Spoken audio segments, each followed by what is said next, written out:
Hello, welcome to Enlightning. Thank you so much for spending your time with us today. Today we're going to focus on learning Project Notary. We have a couple maintainers here with us, Milind and Toddy. Will y'all introduce yourselves, please? Hi, Whitney. Milind here. Happy to be here and talk with everyone about Notary Project. I'm a maintainer on the Notary Project and also a senior developer on AWS Signer, which is a code signing service. I've been in software development around 20 years, worked on application development for almost half my career, and then kind of developing platform frameworks, etc., with AWS. And Awesome. so I have a viewpoint of like both of the sides as a consumer and a creator of software products. Love it. Tell us about yourself, Toddy. Hi, Whitney. Thanks. So I'm Toli Mladenov. I am a principal product manager at the Azure Containers team in Microsoft. I've been actually similar experience as Milind, so I have 25 years experience, if not more. Half of that time I spent as a developer. I developed applications, various applications. Other half mainly as a product manager or architect. I did a lot of consulting work for various companies, mainly working with Azure, AWS, a little bit with Google Cloud. So I was on the early Azure team when it started in 2009. I've been maintainer on Notary Project for almost a year. So I kind of became a maintainer last November. And since then, actually, it's been great collaboration with the community and working with Milind and folks from AWS and Docker and other companies that participate. So nice seeing you here. So impressive. I'm relatively new. I used to be like, I'm so brand new, but more and more, especially since I get to do these sessions with experts, I'm like, relatively new. I'm starting to know some things despite myself, right? But it's so impressive when I hang out with folks like yourselves with decades of experience. We're getting some love for you, Toddy, in the chat. Batwan, hi Batwan. I'm glad you're here. Says your blog posts are inspiring. Yeah, thanks, Batwan. Yeah, that's amazing. Those of you who are watching, please do say hello. Tell us where you're tuning in from. They're both in Seattle. I'm in Austin, Texas.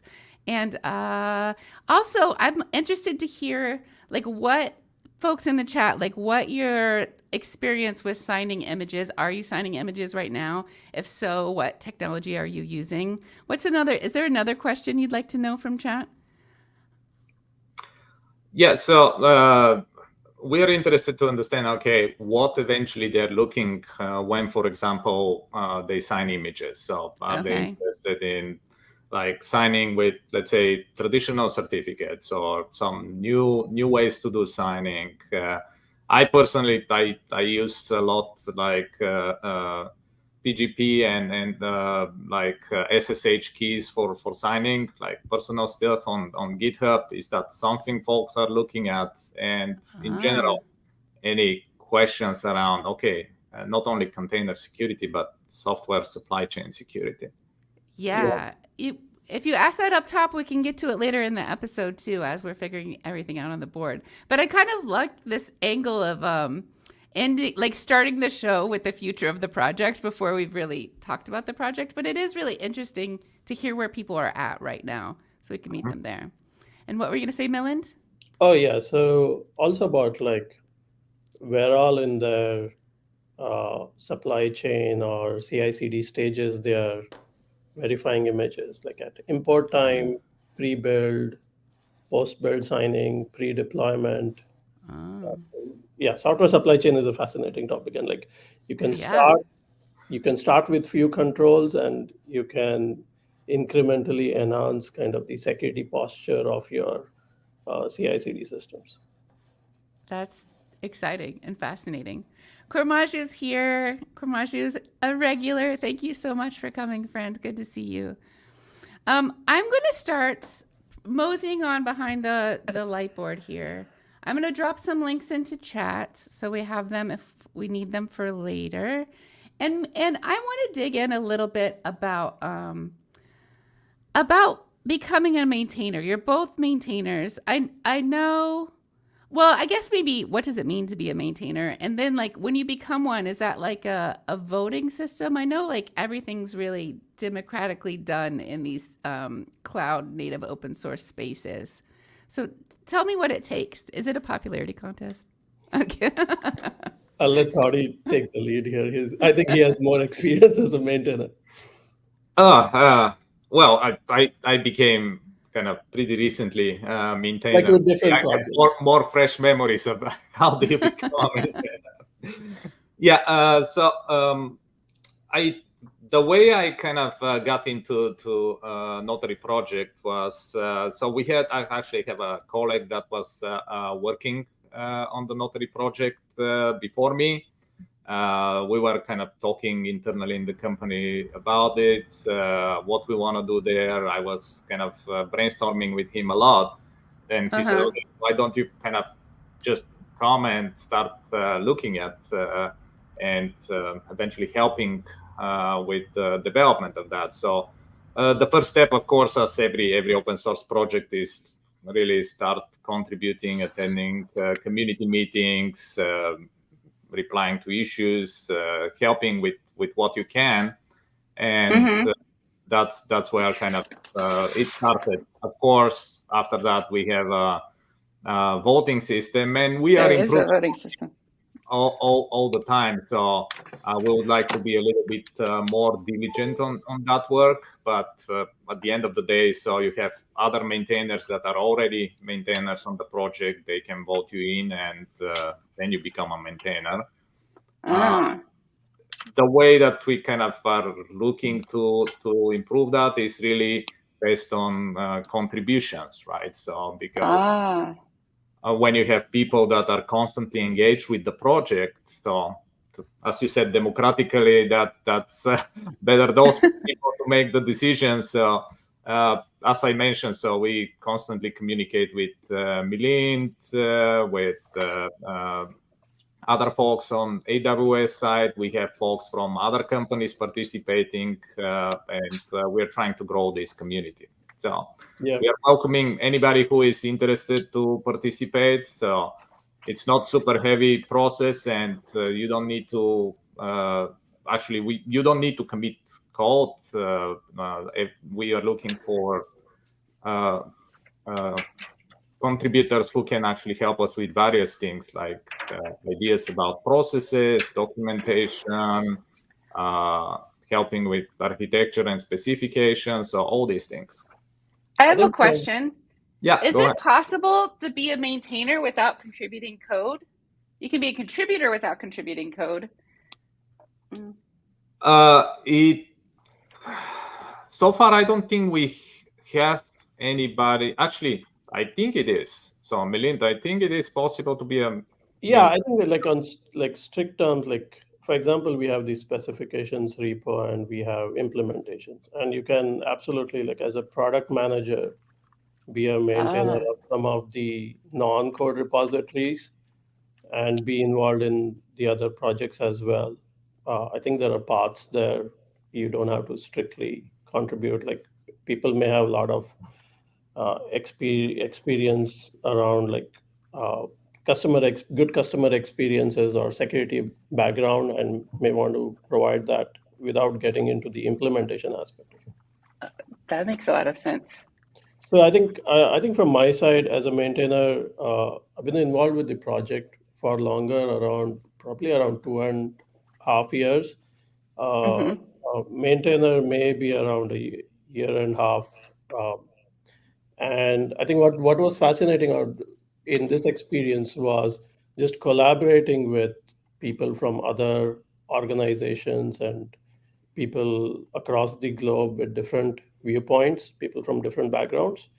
So for me, taking part in the community meetings, consensus building, I think is one of the most challenging aspects. And that exercises a lot of skills. It's fun. I mean, things can get kind of heated up in discussions, but everybody is passionate about their viewpoints and they want to kind of create a best user experience. So for me, that's the fun parts, and then kind of the technical aspects of getting to work with other people who have like really deep technical knowledge and being able to learn about things. Yeah, that's awesome. I want to say hi to a lot of friends are here. We have Evan Shuli's here. Hello. So glad you made it, friend. And so Spindle, pew pew pew. And Nick Srinatha, hello, welcome. And then Nick the first one. How are you? So great to see you.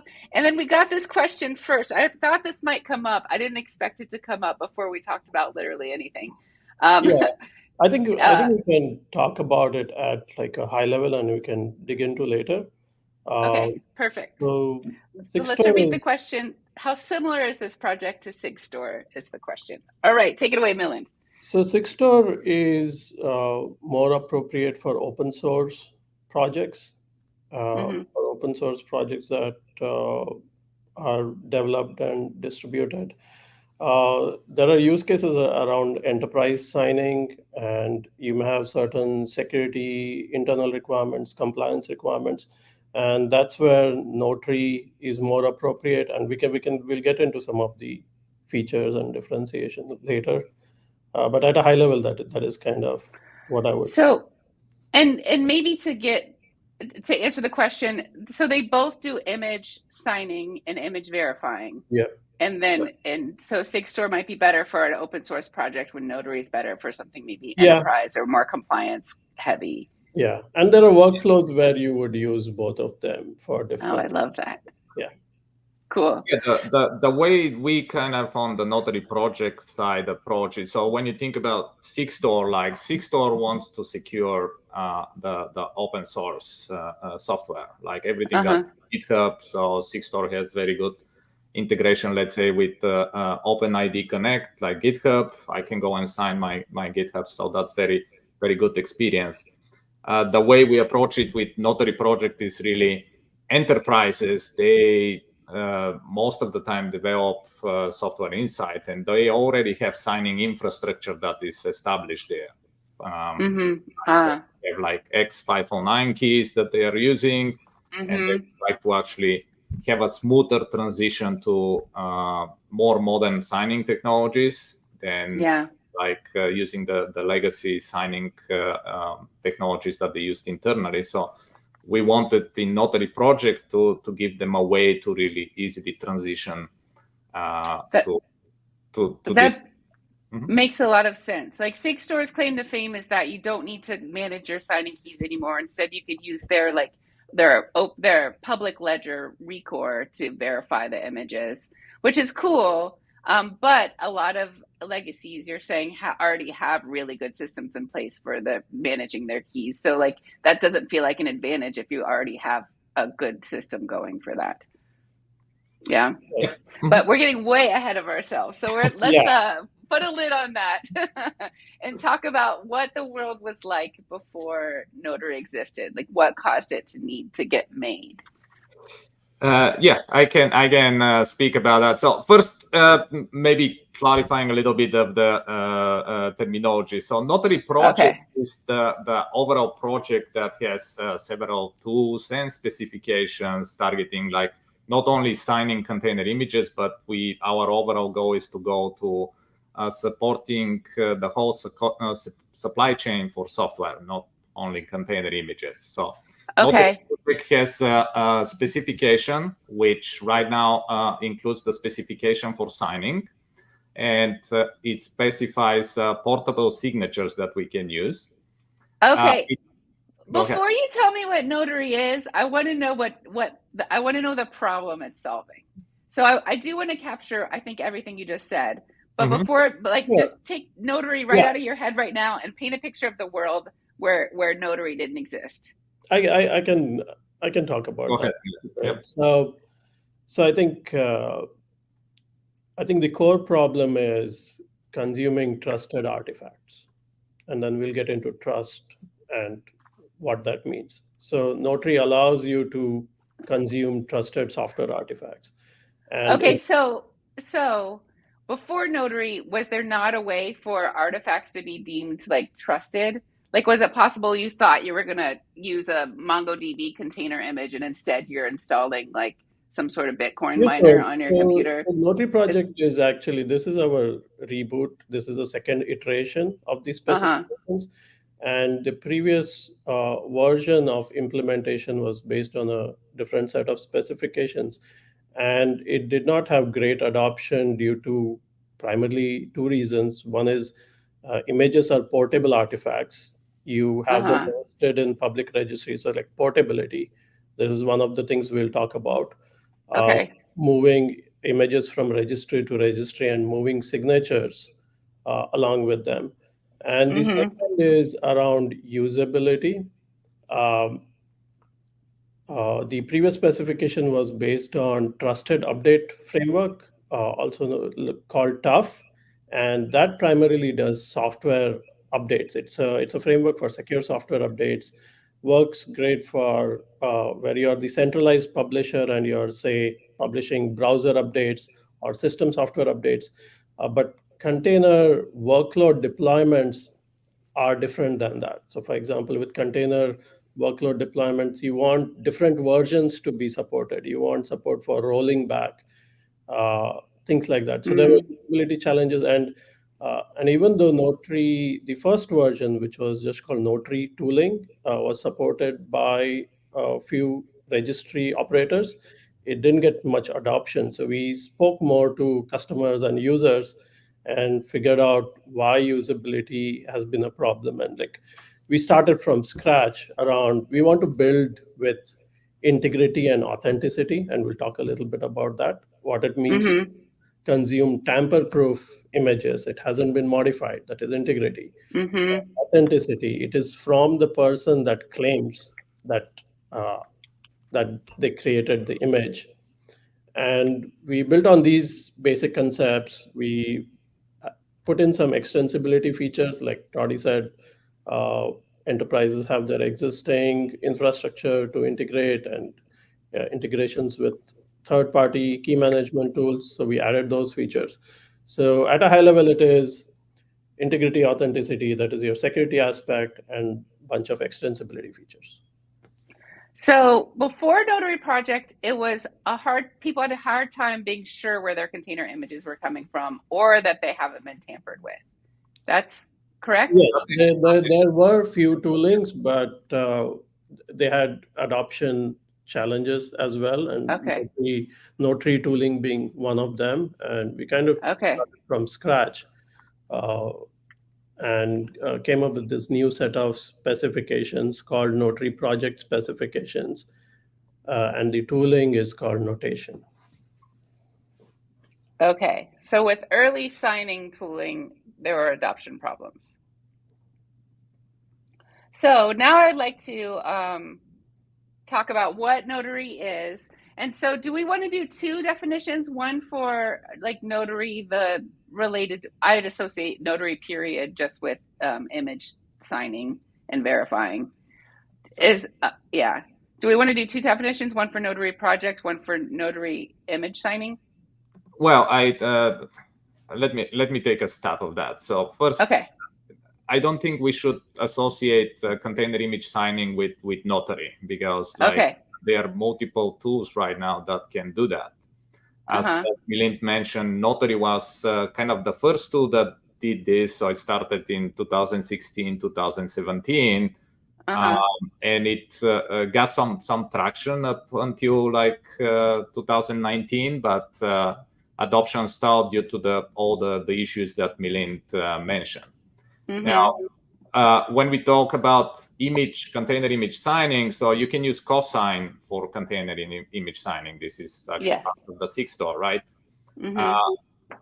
You can also use notation for image signing. And the goal for Notary Project is we would like to have a specification that it specifies what the signature is and how the signature is created for the container image.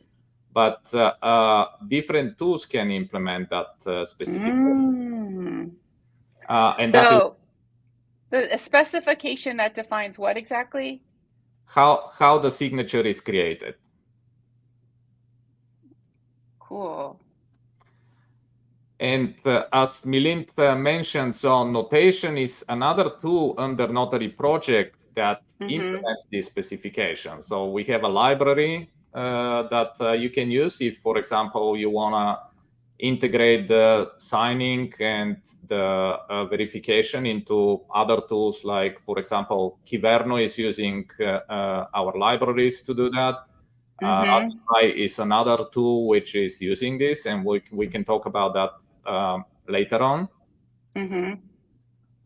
And Notary Project is kind of the encompassing project for the specification, the notation tool, and we still keep the kind of the notary, which is a client and server implementation under this project, because there are still some customers that are using it. And it is most famously actually known as Docker Content Trust. So that was the most adopted implementation that you have seen of Notary. So is the Notary client server an implementation still of the specification? No, Notary client server is not. So Notary client server actually complies with the update framework that Milind mentioned. And that's where we kind of hit the problems with the usability and the adoption, especially when you, for example, need to copy image from one registry to another. That's why we kind of did the reset, and we said, okay, now we would like to create a specification which will enable portability between registries. So if I sign something, let's say in my GitHub container registry, you can copy my container image with my signatures and verify it in your own private registry. Cool. Are there any more notable sub-projects of the Notary Project that you want me to capture here? Not right now, but we are looking to kind of extend that to the future. So they are like under the specifications, in addition to the signature specification, we also have specification how you do the signing and verification workflow, but we just call them the specification part. We have part also specifying how you can extend the notation CLI with plugins, but everything is kind of under the specifications part.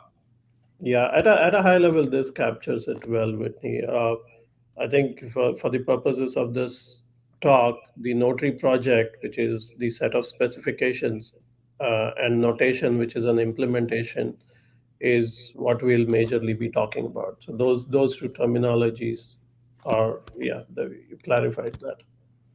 Excellent. And there's a question in the chat from Kumar Raju. What is TUF in Notary Project? So TUF is what the legacy Notary tooling implemented. It's called the update framework, and it's for secure software updates. I will probably be capturing that later when it becomes part of the story. Yeah, I think the updated specifications do not use TUF. That is the legacy tooling implemented TUF, and Notary Project updated specifications and notation do not use TUF. Okay, excellent. That's I think a problem that a lot of projects have is when they used to do things one way and then they change to something new, to like lose that association with what you used to do. I see that happen often. Yeah. All right. So this is the part that I like to control and get on the board at the beginning. And now I want y'all to be in control in terms of what you want to teach to help us get a fuller understanding of Notary Project. Sure. I think we can start with just basics of what does it mean to trust an artifact, and images I like it. Type of artifact. I have a question. Is this for OCI artifacts across the board? Yes. So we'll talk, and I don't know how familiar are the listeners, or do you have any questions about OCIs, but we can talk about OCI. Uh-huh. Right now, we do use OCI layout and OCI registries to sign container images with Notary Project signatures using Mhm. Notation tool.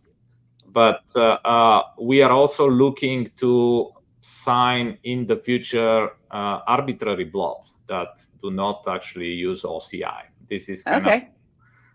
in discussions right now that we have in the community, how we can do that in the future, what we can do in order to make the tooling more extensible and sign not only like OCI artifacts, but other types of like simple files, for example. Mhm. Cool. Yeah. If you think from let's say workflow point of view, when you actually think about container secure supply chain or software supply chain in general, like when you create a piece of software, you create a, let's say, executable or the container image as part of your build, but you also generate right now additional artifacts. So based on the executive order from the president, you may need to generate a SBOM, right? Mhm. This SBOM doesn't need to be stored in OCI registry. It may be stored as attestation, but for example, we have software that we distribute not through OCI registries. You go and download them from certain other repository. So you may want to actually sign this SBOM or this piece of software with Notary Project signature and allow whoever downloads it to verify that the signature is valid and nobody tampered or replaced the binary or the SBOM. That's great. It's almost, you can almost think of it as like an actual real life notary that stamps, like puts the Exactly. emboss symbol on a piece of paper. It's not just for government forms. You can notarize anything. Yeah, exactly. Yeah. Yeah. All right. So what does it mean to trust an artifact? So I'll start with like top level basics of integrity and authenticity, and then we'll talk about a bit about supply chain security and attestations. Uh, so integrity is just that something hasn't been tampered. So if you have something being transported or stored anywhere and that it got tampered, so something having integrity check means that you have assurance that it has not been tampered. And authenticity is the other property, which is it is from a trusted source, or it is from the party that claims to have produced it. And Okay. you would specify who you trust. You have a determination of who you trust, and when you get an artifact, you can determine that this artifact did really come from that party. Okay. All right. Yeah. So and then that answers that question, right? That's a yeah, great. this is like a basic, like what does it mean to trust, and we'll talk about like in image container image context why this is important. So generally you have uh, and we'll talk about portability a few times. Container images are open specification based format, and it can move across registries. Typically, you have base images sourced from public registries, and you build upon them and create your own images. You also have applications which are composed of multiple images. You have your application image and you have sidecars being deployed. So in all of these cases, and so you have workflows where you import images, you build on them, store it in internal registries, and deploy to your environments. And you cannot rely on just like what was the source of this image, like this particular URL where it was downloaded from. You can these images from anywhere. So source does not imply trust. You need something else like signatures, which Mm-hmm. which you can use to determine trust independent of where you got the image from. That's what signatures allows you to do. And think about that, like you're downloading images from public sources, and very often, for example, those sources may be compromised. Right? Uh-huh. And even if this public source gets compromised, if you have, for example, signature on the container image, you can still kind of trust that it is published by the publisher that claims to actually publish it there. Unless, of course, so we have cases where the signing keys get compromised, right? So there is no bulletproof security. But the trust now is not put in the public kind of repository or registry. It is put Mm-hmm. more on the do you trust the publisher? So basically, without relying on any other factors, or even if those other factors get compromised, you can be sure that the artifact you finally got did come Uh-huh. from a particular part, irrespective of, say, the registry got compromised or the Ah. code got compromised, or even in your internal systems, you may have broad access to your registries.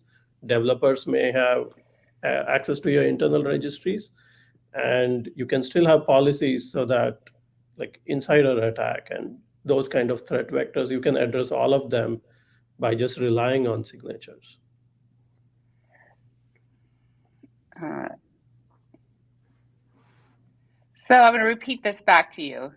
So we talked about like artifacts are everywhere. There's like base images, there's like app images, many of them that are built on those base images. There's third-party dependency applications that you're bringing in, supporting ones that have images. There's like SBOM artifacts being built. So what's helping the signatures are ensuring that the artifacts are not compromised, even if the sources do get compromised. Yeah. So is that a good summary? Those two properties of integrity and authenticity. And we'll touch upon a bit like how this is evolving. Like many in the audience would be aware of code signing, basic code signing, because you install applications on, say, Windows or Mac, they would be signed. Like how that is getting extended. So those are for applications, but for software development, we have a whole process by which you develop and validate and deploy software. And generally, this is called software supply chain. And why software supply chain security is getting more important is your base of trust is broader than what it used to be before. Before, you used to just rely on, say, a set of compilers and base frameworks and develop your applications mostly in-house, write your party code on it. Now, a lot of your application is just comprised of open source dependencies. So you have this dependency on open source components, which can be hosted on GitHub and other sources. You also have more complex CI/CD systems, which allow you to like have agility, etc. And the security of these systems, like your build system can get compromised, your import system could get compromised, and there have been actual impacting attacks along these lines. So software supply chain security is securing all of these systems, processes, and being able to ensure that it's not just the end artifact that you're deploying that is secure, that all of the systems and upstream dependencies are secure as well.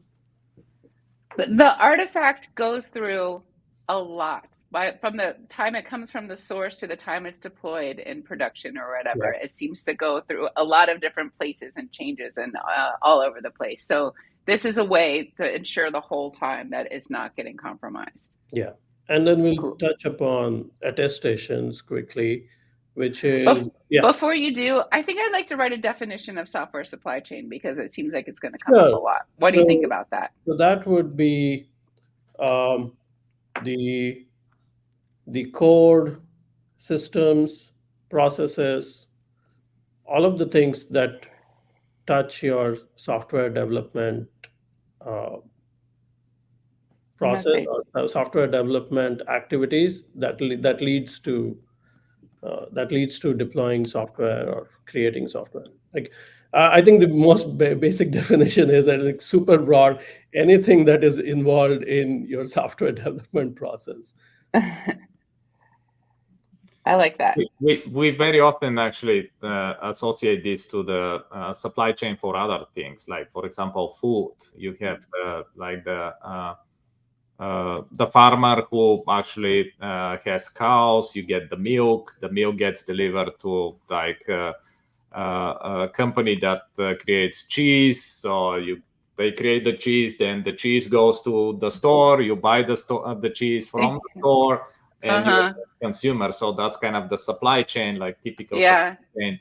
Now, from the software, you have similar thing. Like, let's say, very actually, I don't think there is any company right now that produces all the software they need, right? So you take piece of software, whether from external vendor, take, for example, NVIDIA, right? So you take NVIDIA base image from NVIDIA, then you add your machine learning model because AI is very popular right now. Then you deploy this machine learning model to your cloud service. So those are the steps that you go. Or you take piece of software from open source, add it to your base image that you took from Docker Hub. You actually add some additional software or piece of code that is your application. You deploy it again. You have different sources and different steps that you go through in the supply chain for software. And as Milind said, in every actually step, you need to verify, am I taking something that I trust? Do I trust the piece of software that I'm acquiring from other source? And after I build something, then I sign it, so the next step can verify that I am the one who built it. That's where you have the signatures actually helping, because you ensure for the next step in the software supply chain that what is produced in the previous step is something that you still trust. Yeah. I think tying back to the analogy that Toddy gave, like in the cheese production supply chain, the compromise would be like contamination, right? Or having some input which doesn't meet the quality standards, things like that. Kormashu has a question. How to trust the source artifacts that came from maintainers and the publisher before the software, the application's created? So I think this is where some of the like newer technologies like Singstore, if they're open source, and if you have like vendor software uh, notation, a Notary Project uh, would be apt there around. So maintainers and publishers would also sign these artifacts, and as a consumer, you would have to kind of know what is the certificate or what is the identity that they are trusting with. So I think the default stance, and we'll get into this, the default stance you should have is you start with I don't trust anybody. And then you define who are the third party vendors or open source projects that you trust. And you figure out what are their signing identities, and then you set up policies which say I accept software from which are signed by these. So signing is again the technology that allows you to do this, and there are different ways, tooling mechanisms in which can be implemented. But it's kind of the same thing repeated over. When you take third party or open source artifacts, ideally if they are signed, you are able to verify them and be assured of them at your import time, and then you build your own thing on top of it. You sign it, you distribute it to your consumers, which may be just internal to your organization. And before deployment, you can again check the signatures that they are authentic before you run them on workloads. And also signatures are happening every step of the way. Yeah, But actually, the important thing to understand here is uh, like like don't trust anything based on like where it came from, even if it came from a particular GitHub repository or a public registry or any location. Those uh-huh. locations can get compromised. A GitHub project can get compromised through maintainer compromise, access compromise, etc. So you have Mm-hmm. to rely on these mechanisms like code signing to independently verify, and you have to define who you trust. Some of it is may seem cumbersome, but like this is how the security works. There's no easy way to say I just want to consume software and they should all be trusted. You have to define who you trust. Just like with your friend group. Yes. So I was gonna say that, like, it's like in the past we were like, look, I'm a friendly person. I'll trust everybody, and I approach every person like with I give them the benefit of the doubt and say, okay, he's a trustable person until Yeah. they do something that actually you gives you a reason not to trust them, right? Uh-huh. And we had this approach with the software in the past. So, for example, I go and download everything from Docker Hub, and I trust everything because, well, Docker Hub is the registry. However, what we learned is that not everything that is published to Docker Hub is trustable, right? So on a daily basis, you get like malicious container image published, typo squatting, dependency confusion, so all these kind of jargons in the security space that we name each attack. So the way that actually we are switching this now is you can think of, as Milind said, so don't trust anyone means before you actually prove that this person or this piece of software is trustable, doesn't matter if you put it from the same vendor that you've been using for the last 20 years, you need to verify that the software is still trustable before you actually put your stamp of approval to trust it. Yeah. We'll talk about what in code signing, what it means to establish trust. How do you specify who do I trust? Excellent. Quickly to Koramaju's question, you said, how do you trust artifacts that come from the publisher? And Milind, you very correctly said Singstore is a good way for that. The reason Singstore is good for that is because instead of it uses PKI a little bit, but really you throw away your public key, and instead of verifying it with keys, it's verified because it uses a public ledger. So you can verify that the image is correct by checking the time signature with the ledger. So it just has a transparent and public and tamper-proof way to verify that doesn't work as well for internal images or like every step of the software supply chain, which is where the notation is a better choice. Well, even in that situation, you can have exploits, right? So take, for example, like I use Singstore to sign things, right? The way that actually Singstore adds the thing to the ledger or the entry to the ledger is like they verify that my GitHub username signed that thing. And that goes to the ledger, but what if, for example, my GitHub account is compromised? Yeah. How can you verify that one? Because everybody who compromises my GitHub account can go and sign with my GitHub username, and that ends up in the ledger, right? Yeah. So that's why you need to verify each individual like artifact, not blanket trust into my GitHub account, because I may be compromised, I maybe actually become a malicious person and add some malicious piece in my code, and this happened many times over the years. Yeah, and we'll talk about a little bit of this around like this gets into revocation. How do you invalidate trust in response to like these security events like losing access to your credentials, etc.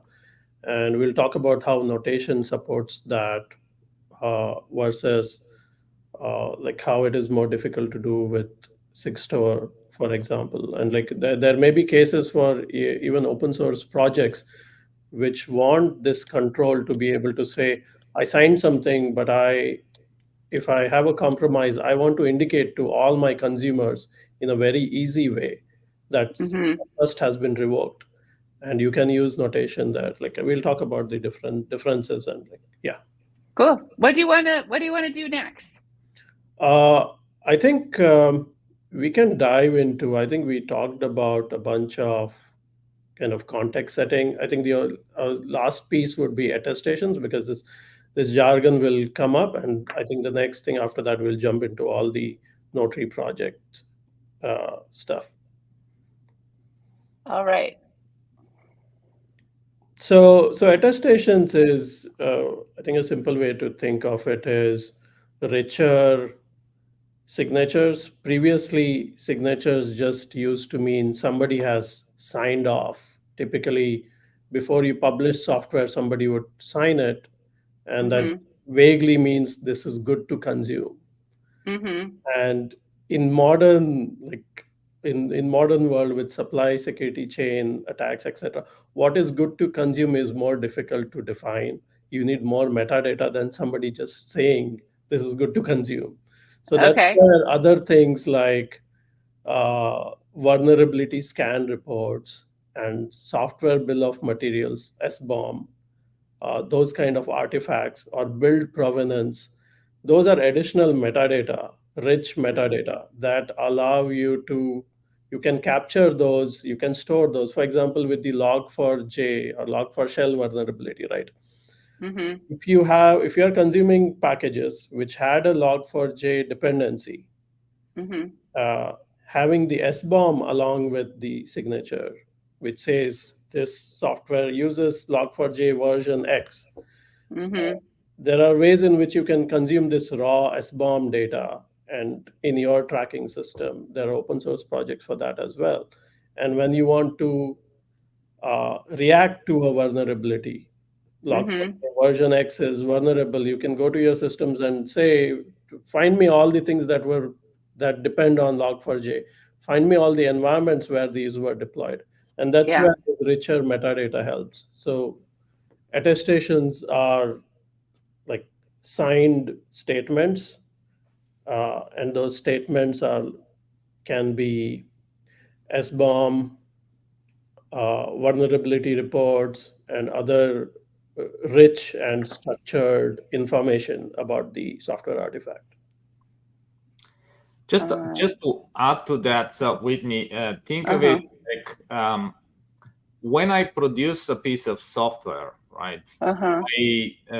As we mentioned, we create these additional either statements or metadata or both, and you capture the current state of how you created this piece of software. One of the things that we need to think of is like things change over time. For example, today I create a piece of software and I scan it and has no vulnerabilities. So I create a vulnerability report, attach it to my container image. I sign both, and I ensure that nobody can actually go and modify the vulnerability report or the image to say there are no vulnerabilities. But tomorrow, there is a vulnerability discovered, right? Yeah. And I need to update this information, so I can go and scan it again. I can generate a new vulnerability report and sign it again and say, okay, this is the latest vulnerability report. You can ignore previous ones and not pay any attention, because the previous one may say there are no vulnerabilities. The new one says actually there are a bunch of vulnerabilities in your piece of software. So those are attestations. And one of the things that we need to think of is that those attestations need to be dynamically updated. It's not only the state when you created the software, but take, for example, I created a software, publish it to Docker Hub, created SBOM, created vulnerability report, everything looks great. Then I take this piece of software from Docker Hub, import it into my registry together with all the attestations. I run my own vulnerability scan, and my vulnerability scan says something else. I can update those attestations and say, no, I don't trust what is published on Docker Hub. I trust my own scanner, and this is the information that actually I want you to consider down the pipeline when you use this image. And Notary Project, when you sign those things, right, I can actually internally in my enterprise, I can sign it with my own signature, and I don't need anybody in my, for example, enterprise to trust the signature of the external vendor, because then you expand the surface for attack. So if everybody trusts everybody, everybody can be very easily lied to, right? Yeah. Right?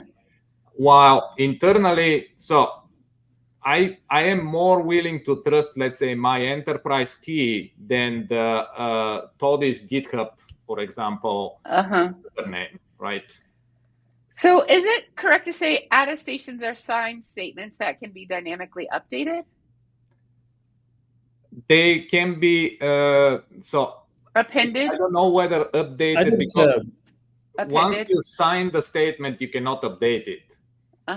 But you can add a new statement that invalidates previous statements. So I think there's some attestations. So for example, CV scan is a point in time. So you may generate a new scan regularly, and that is an example of something that can be updated. And SBOM is static information. Provenance around how it was built is static information. So I think the important part is these are rich metadata, structured metadata, and they need to be signed as well, because they need to be signed similar to the image, because you need to trust that information as well. I like actually what you're writing. So the right word is they can be appended with new information when it is discovered. Yeah. Okay. I like that. Can be appended.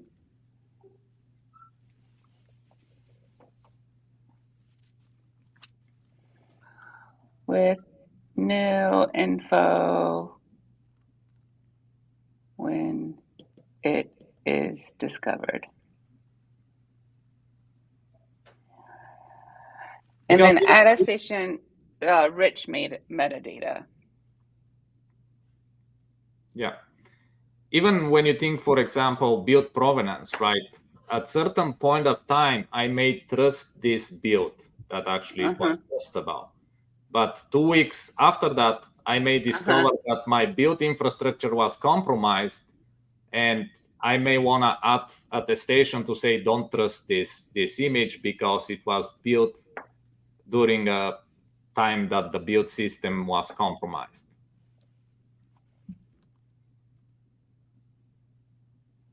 Okay. I'm going to write CVE because that is easier. I'm newer to tech, and when I got here, I was like, there's so many acronyms. I'm never going to use acronyms. So and then sometimes it's just, so FSCVE, which stands for Common Vulnerabilities and Exposures, FSCVE is found. Cool. I have a good sense of attestations, I think. If those of you who are watching, do you feel good about it? Any questions?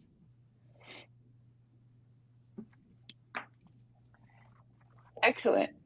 How are we on board space versus how much you want to cover?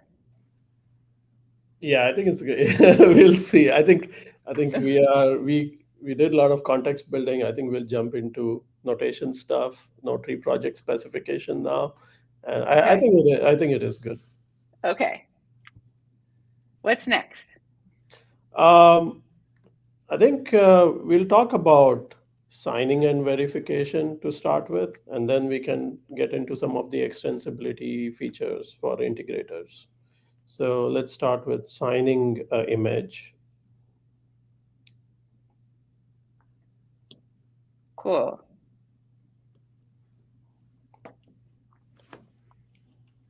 Tell me about signing an image. So what we do here is we sign the hash of the image. Registries are content addressable stores, which means everything in a registry is referenced by hashes. hash of the content. So you don't really have to sign, like download the whole image and sign it. We just sign the hash. And we'll talk about what exactly it means to sign it. So you generally have like a asymmetric key pair, a public key and a private key. You sign with the private key, and then you distribute the public key for anybody that wants to verify it. So you sign the hash with the private key. PKI. Is that private key infrastructure or public key So there's infrastructure? public key infrastructure. I think for simplicity's sake, we'll just say sign the hash with the private key. Okay. That's a whole big can of worms, you know? Yeah, PKI is like the broad CA certificate authority infrastructure processes, etc. A bunch of it goes into setting up a CA. So with the private key, and you would just say verify with the public key, and then we'll talk about like that. That is the simplest way to start.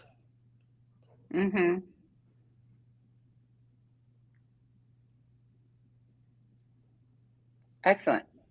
All right, and then in practice, how this works is we have certificates which are signed public keys, because when you so for example, I'm distributing software. Say I generated a public key private key pair, and I want everybody in the world to verify software that I'm distributing.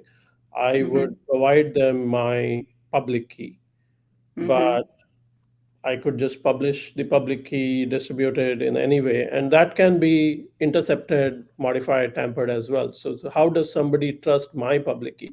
How did this, like, this public key does really belong to me? And that is where certificates come in, and CAs, which are certificate authorities, come in. So the certificate is a signed public key. Somebody else is signing the public key, and this somebody else is a central authority which is broadly trusted.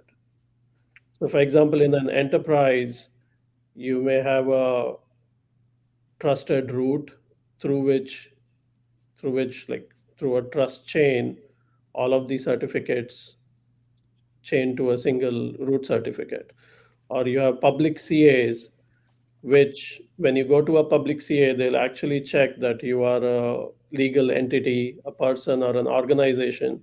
They'll verify your identity, and only then they will give you a certificate. So now, when I want to distribute my public key, I distribute my certificate.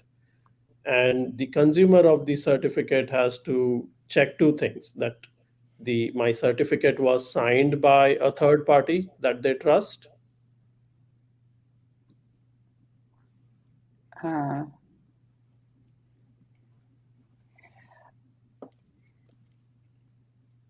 What was the first? What was that?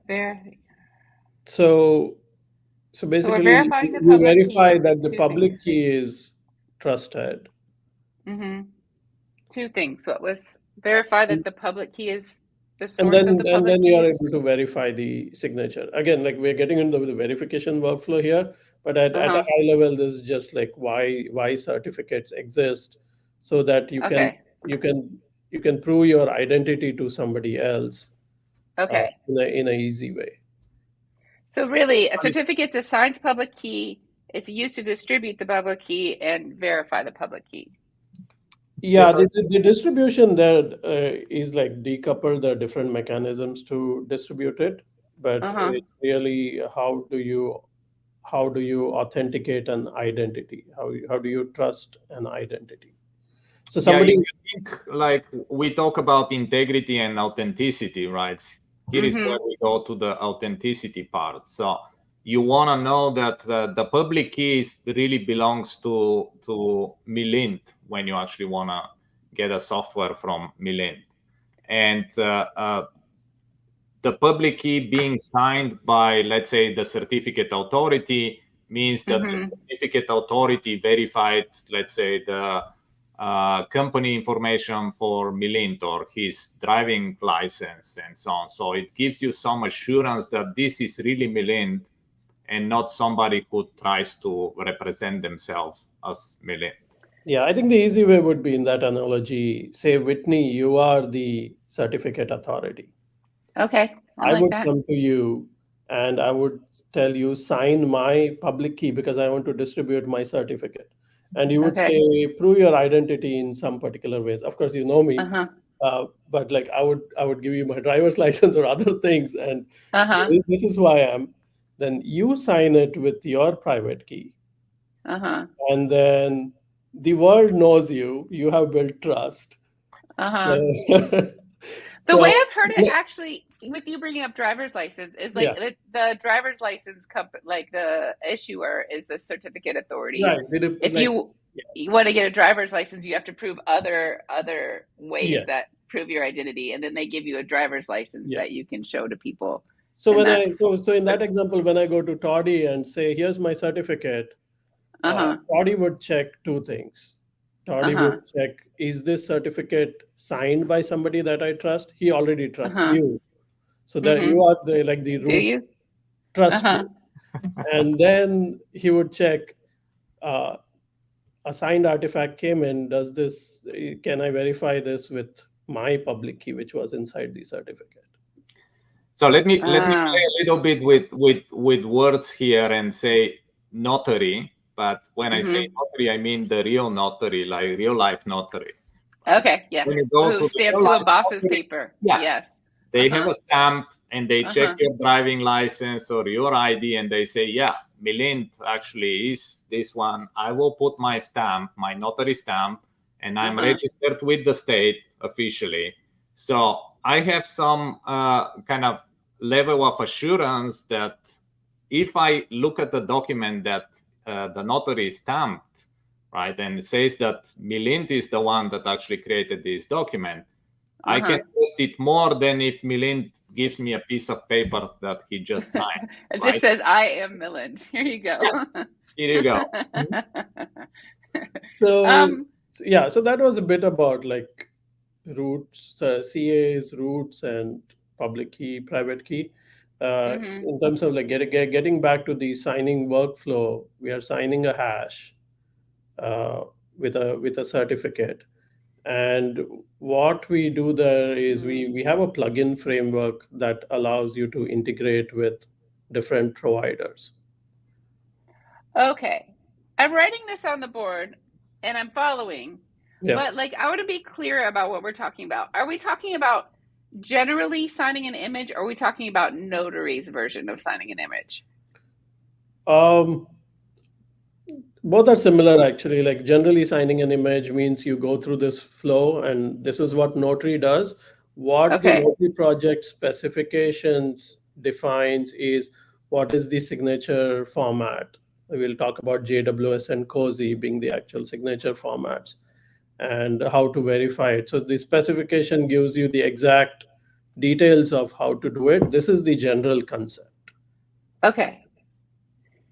And the specifications also allows any other tooling to implement notary compliant, to generate notary compliant signatures or to verify notary signatures as well. And we have libraries in Golang, but there's also specifications that allow you to implement it yourself. All right. So what would you like me to write about Notary in relation to signing an image? So in Notary Project, it's basically we have a specification which tells you how to generate a signature. Okay. So there are two aspects, like what is the signature format, generally called as a signature envelope, and the process of generating the signature. That is what the specification provides.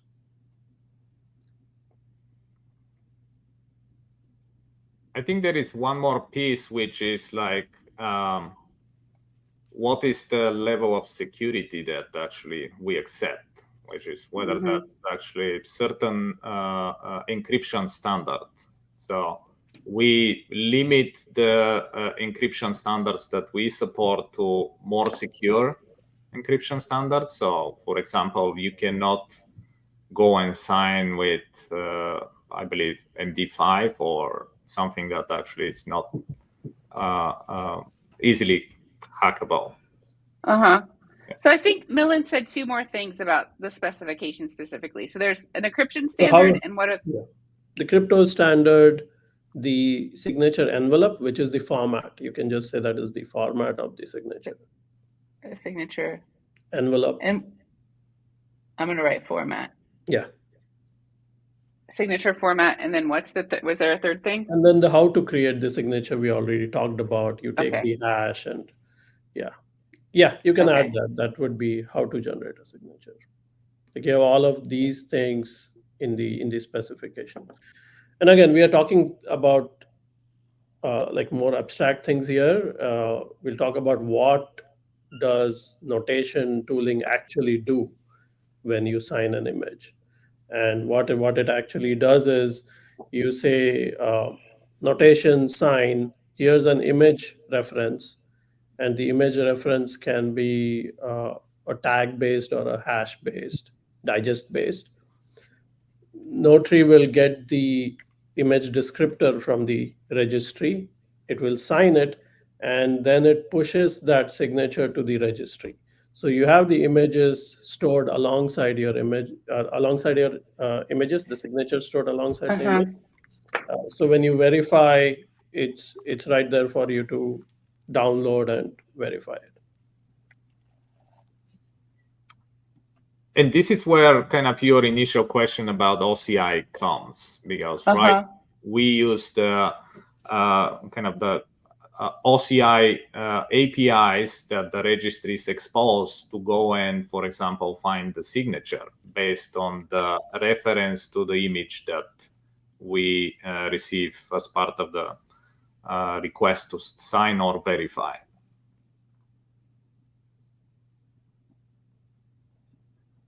So does this simply capture what you just said? Notary signatures are stored alongside artifacts and can be used for verification. Yeah. Cool. And this gets into like when you move images from registry to registry, you can move the signatures as well.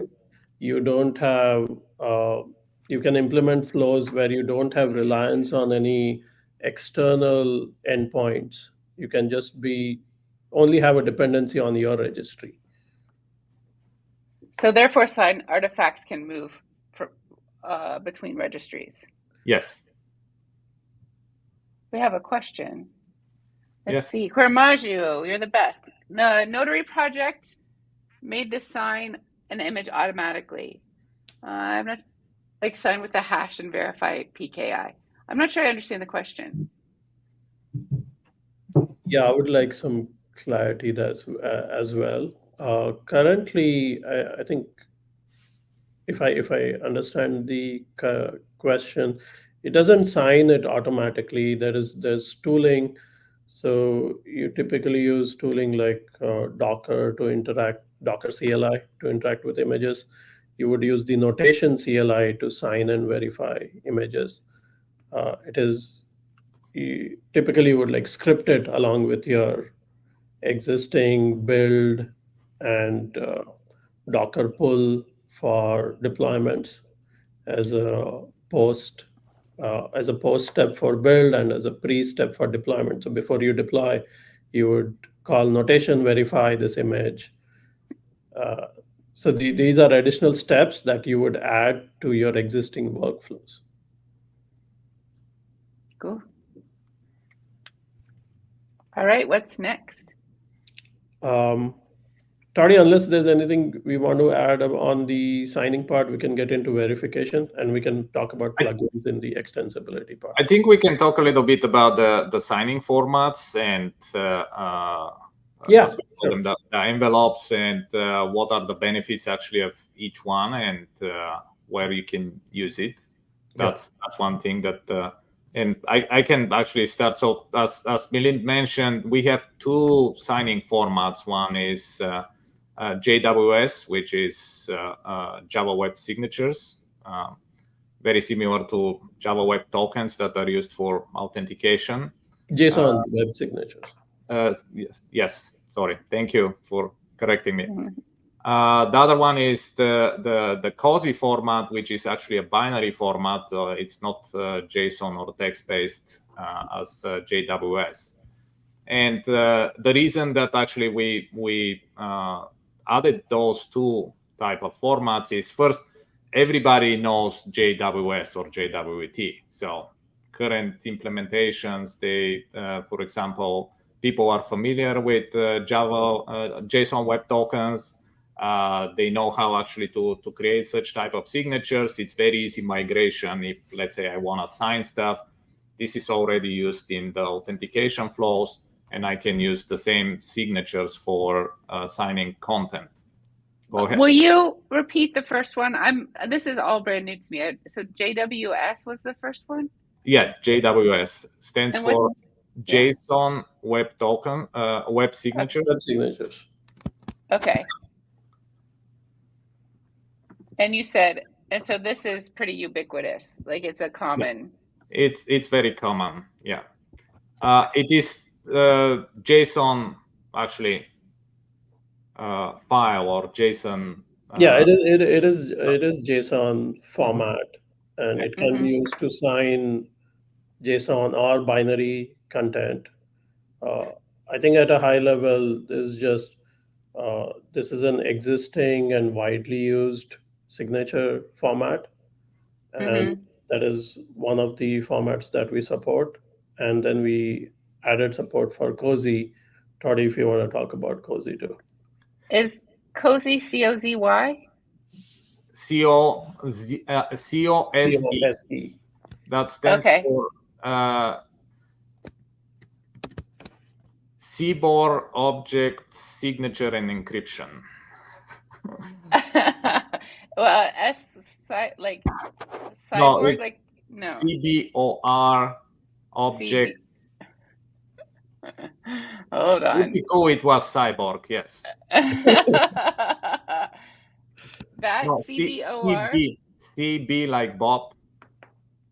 Okay. And I can post. Not unlike cyborg. I like cyborg better. CBOR, okay. Object Signature and Encryption. And signing and encryption. Signing and encryption, yeah. Okay. And this is actually a more recent format that is binary. One of the actually benefits of this format is it's very widely used in applications like Internet of Things, where you have a low-powered device that, for example, if you need to go and parse text formats like JWS, you will lose more power, and you require more CPU capacity to do that. And the COSI format is, once again, provides better performance and also gives you the ability to sign even things that you can deploy on, let's say, controllers or sensors that are low-power device, and still ensure that there is integrity and authenticity of the software that gets deployed on these devices. Interesting.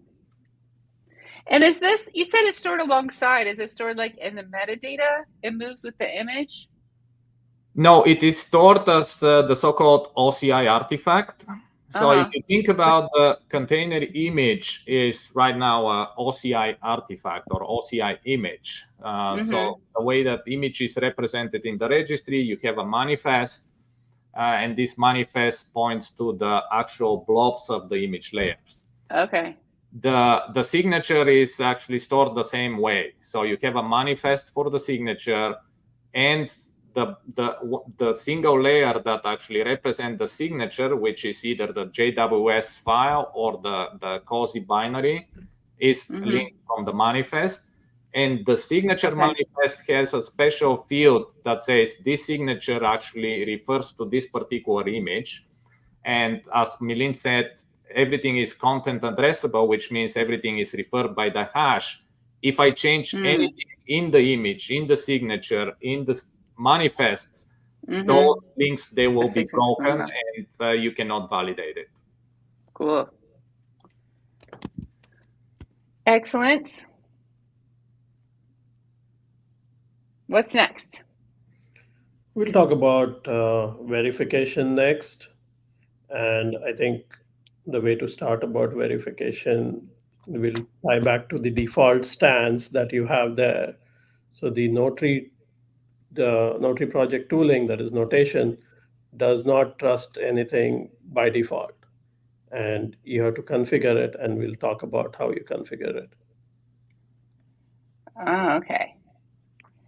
So by default, what trusts nothing? The notary verification. What Sure. So exactly is the thing if you trusting? just install notation and say verify this image, it wouldn't be. It would say it doesn't trust because you haven't defined what you trust or which parties you trust. Mm-hmm. So by default, notation trusts nothing. And this is what we wrote in the specification also. So by default, doesn't matter that you have a Notary Project signature on your image. You still need to do additional verification and say, do I trust the person or the enterprise that created that signature? So it's not only that I have signed it, but I need to verify that, well, I still trust whoever signed it. Mm-hmm. And I still trust that this signature is valid. So there are two steps. One is like who signed it, and the second thing is it still actually trustable as a signature? Because it may have expired or be compromised. Yeah, so the two pieces that you have to specify there is, we'll call it the trust root. And that's who made the signature? Who issued the certificate. Like in the example that we were talking, like where I said, hey, Whitney, issue me a certificate, and you are an authority. Like, so that is the authority that issued the certificate. That is called the trust root. And the second is the identity who signed it. So that is called trusted identity. So in the example, you, Whitney, as the notary, are the trust root, and Milind is the signing authority. So I signed the image and I'm distributing it. So I'm telling everyone, trust this image if it is signed by me. But the question is like, who vouches for my identity? And we are saying the trust root or you, Whitney, are vouching for my identity. So two pieces of information there. I follow that. So the identity who signed it, is that an attestation, or is that just whose public key? So this is like the public? CA? Yes, And whose public not key? the CA, Okay. the actual, like the vendor or the open source project maintainer or So the developer who signed it. Trust root is the CA. Trust root Trust. is the CA. Okay. And then this is who the public key. Yeah, that is just you can say that is the entity or the signing entity. Yeah. That is the person who signed the artifact. Got it.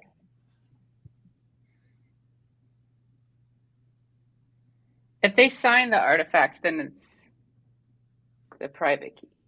With their private key, and then the certificate that they distribute contains their public key. Got it.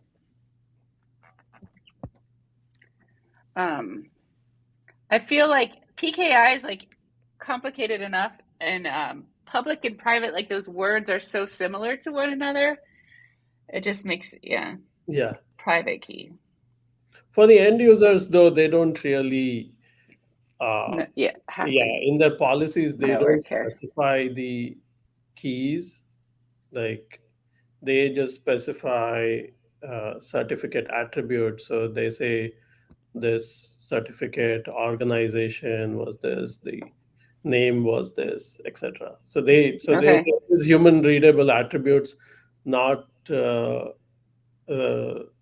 like the public key, private key, like hexadecimal strings, etc.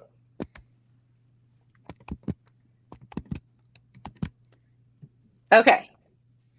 So I think the part I want to emphasize here is you define this through a trust policy. There's a document called trust policy. So Mm-hmm. in notation tooling, you write that policy. We have some examples there, and we have crafted that to like meet a lot of different customer scenarios, because like from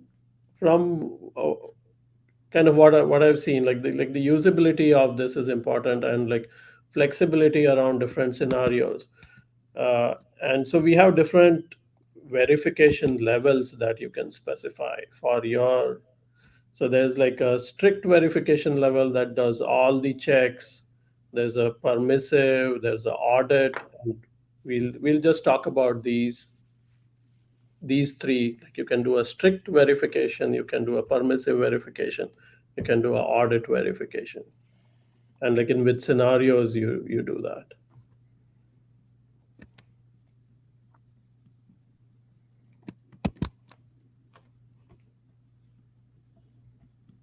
Verification levels, and you said there were 3 of them? Yeah, there's And, there's and yeah, there's three, and there's a last one which is just it'll skip the verification, and there's a scenario for that too. So there are four. We list them Okay. all out. Okay. Strict, Strict, permissive, permissive, audit, audit, and skip, and skip. which is the most permissive. Yeah, Oh. there's very specific use cases where you want to use skip. You don't want to use skip too often.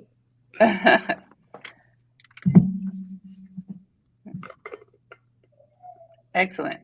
Yeah, I think in terms of whiteboard space, I think we will I will just define what these are, and I think we want to keep some for a few other topics. Okay. The strict does all of the checks. So in all of these, we do check for integrity and authenticity, and there's some others like expiry and revocation check. We'll talk about revocation check a little bit towards the end. But strict is you want to do all your checks, and you don't have any restrictions on, like, if you do a revocation check, if you do network calls for those, you you are okay with doing that.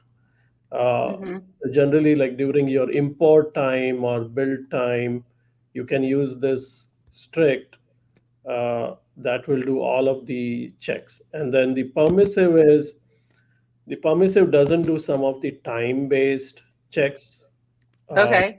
like revocation or expiry checks. Or revocation is something which requires an external network call, and you may Uh-huh. be, for example, operating in a air gapped environment or in a network setup where you have outbound connections restricted only to specific services, and you don't want to do revocation check, or you don't want to do expiry based checks.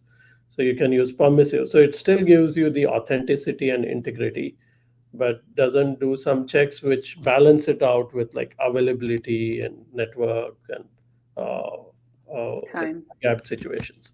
Mm-hmm. Audit is just does all the checks and just logs it. So you don't, Mm-hmm. signature verification doesn't fail, but you Mm-hmm. know where what things are failing available as logs. Mm-hmm. And this is where it gets into like typically this is not a black and white, like I have 100% adoption or I have zero adoption of signatures, right? It is an incremental process. Mm-hmm. You have existing workloads, high availability critical services. You just don't want to put a strict policy and Mm-hmm. everything just stops. You want to Yeah. incrementally adopt it. So that's where like you start with audit. It will tell you which things are Evaluate. signed, which things are not signed. You can ramp Uh-huh. it up to permissive. You can ramp it up to strict based on what you want. And then the skip is really like we talked about workloads being composed of application images and sidecars, etc. Right? So there are multiple images. They may come from different sources. You may not have some images being signed. So you can use skip to say this specific image, skip it because it's not signed yet. But all the rest Okay. of it, you verify. Okay. That So, makes a so lot of these are sense. like kind of some controls we have built in the policy language Mhm. that makes it easy to incrementally adopt and like for a variety of situations. Mhm. I see this sort of thing in policy tools to help incrementally adopt those too. Exactly. I like that. Mhm. Is that on the screen? Yeah. And I think the next we'll talk about revocation a bit, and we can get into some of the extensibility features.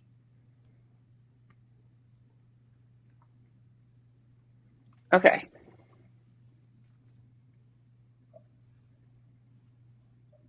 And what did he say was next? Revocation. Revocation. Yeah, I We think, don't. that would be a new topic that we'll talk about.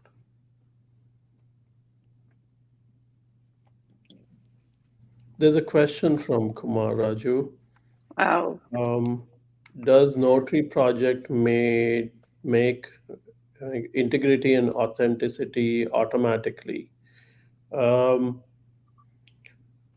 Like I don't understand the full context, but like generally, just because something is signed doesn't mean it should be trusted. Like this goes back to don't trust anything by default. Notary Project and notation tooling gives you a mechanism, which is you can sign images if you're distributing it, and you can verify images if you're consuming it. You need to define who you trust, and once you define who you trust, then you can get the integrity and like authenticity assurances. But at a high level, like uh, just because a signature exists doesn't mean it should be trusted.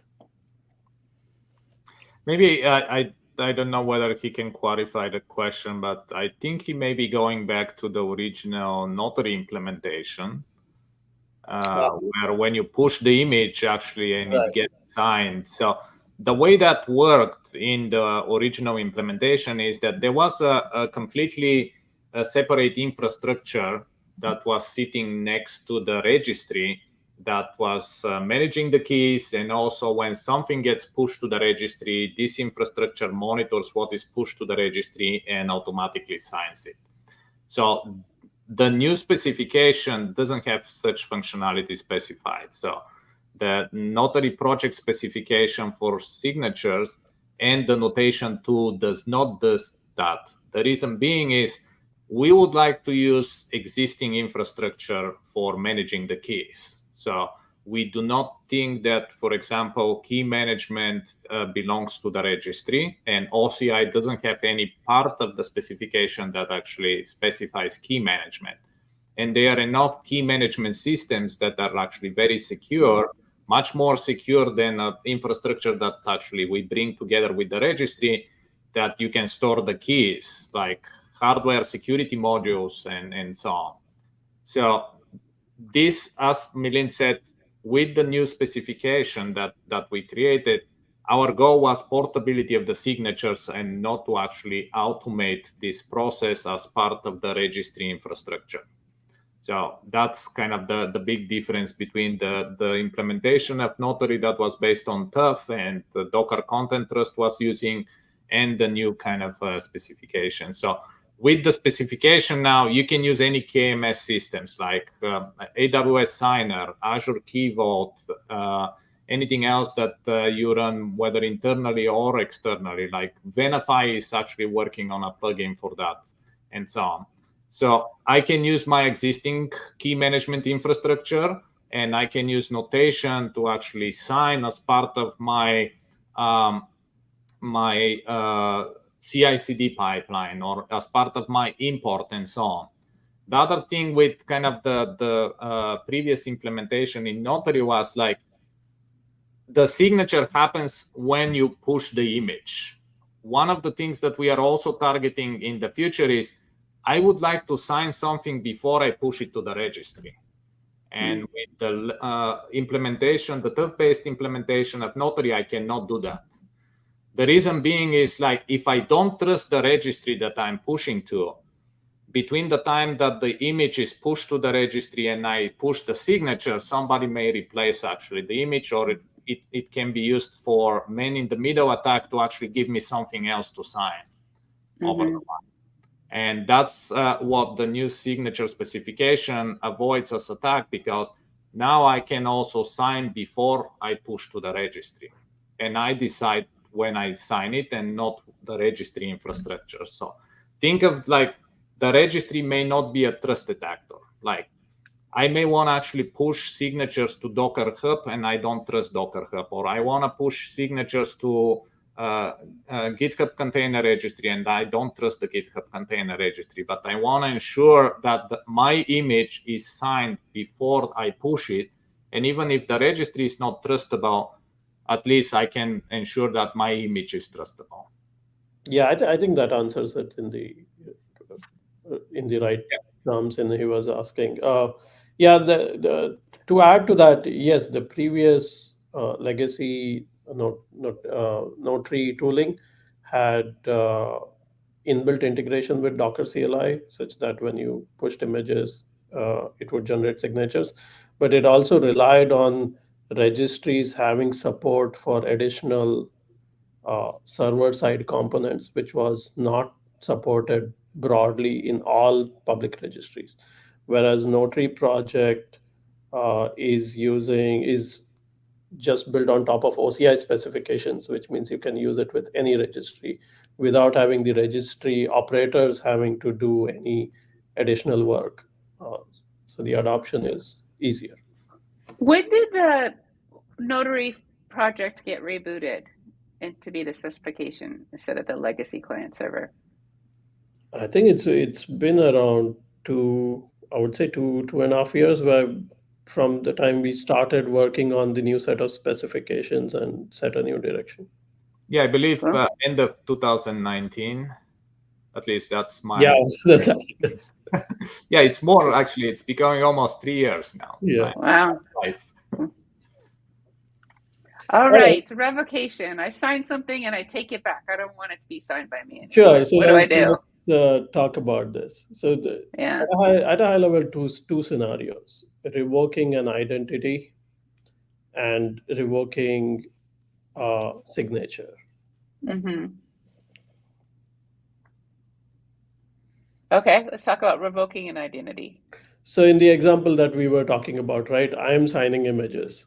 My public key, private key pair got compromised, or in real terms. So I'm following good practices. I'm storing my keys in the HSM and doing all of that. My access to the HSM got compromised. That's generally how it happens these days. Is like in those cases, I want to tell the world that no longer trust these public keys that I had previously created, or no longer trust my certificate. And that is revoking an identity. And the revoking artifact or a signature is, I generated a signature and I distributed it. But say I discovered a CV in it, or I built something which is no longer fit in some way, and I want to indicate that. So you can revoke, for example, a single signature. Like these are, for example, some of the capabilities you can get with revocation. So the second would be like revoking a signature. Okay.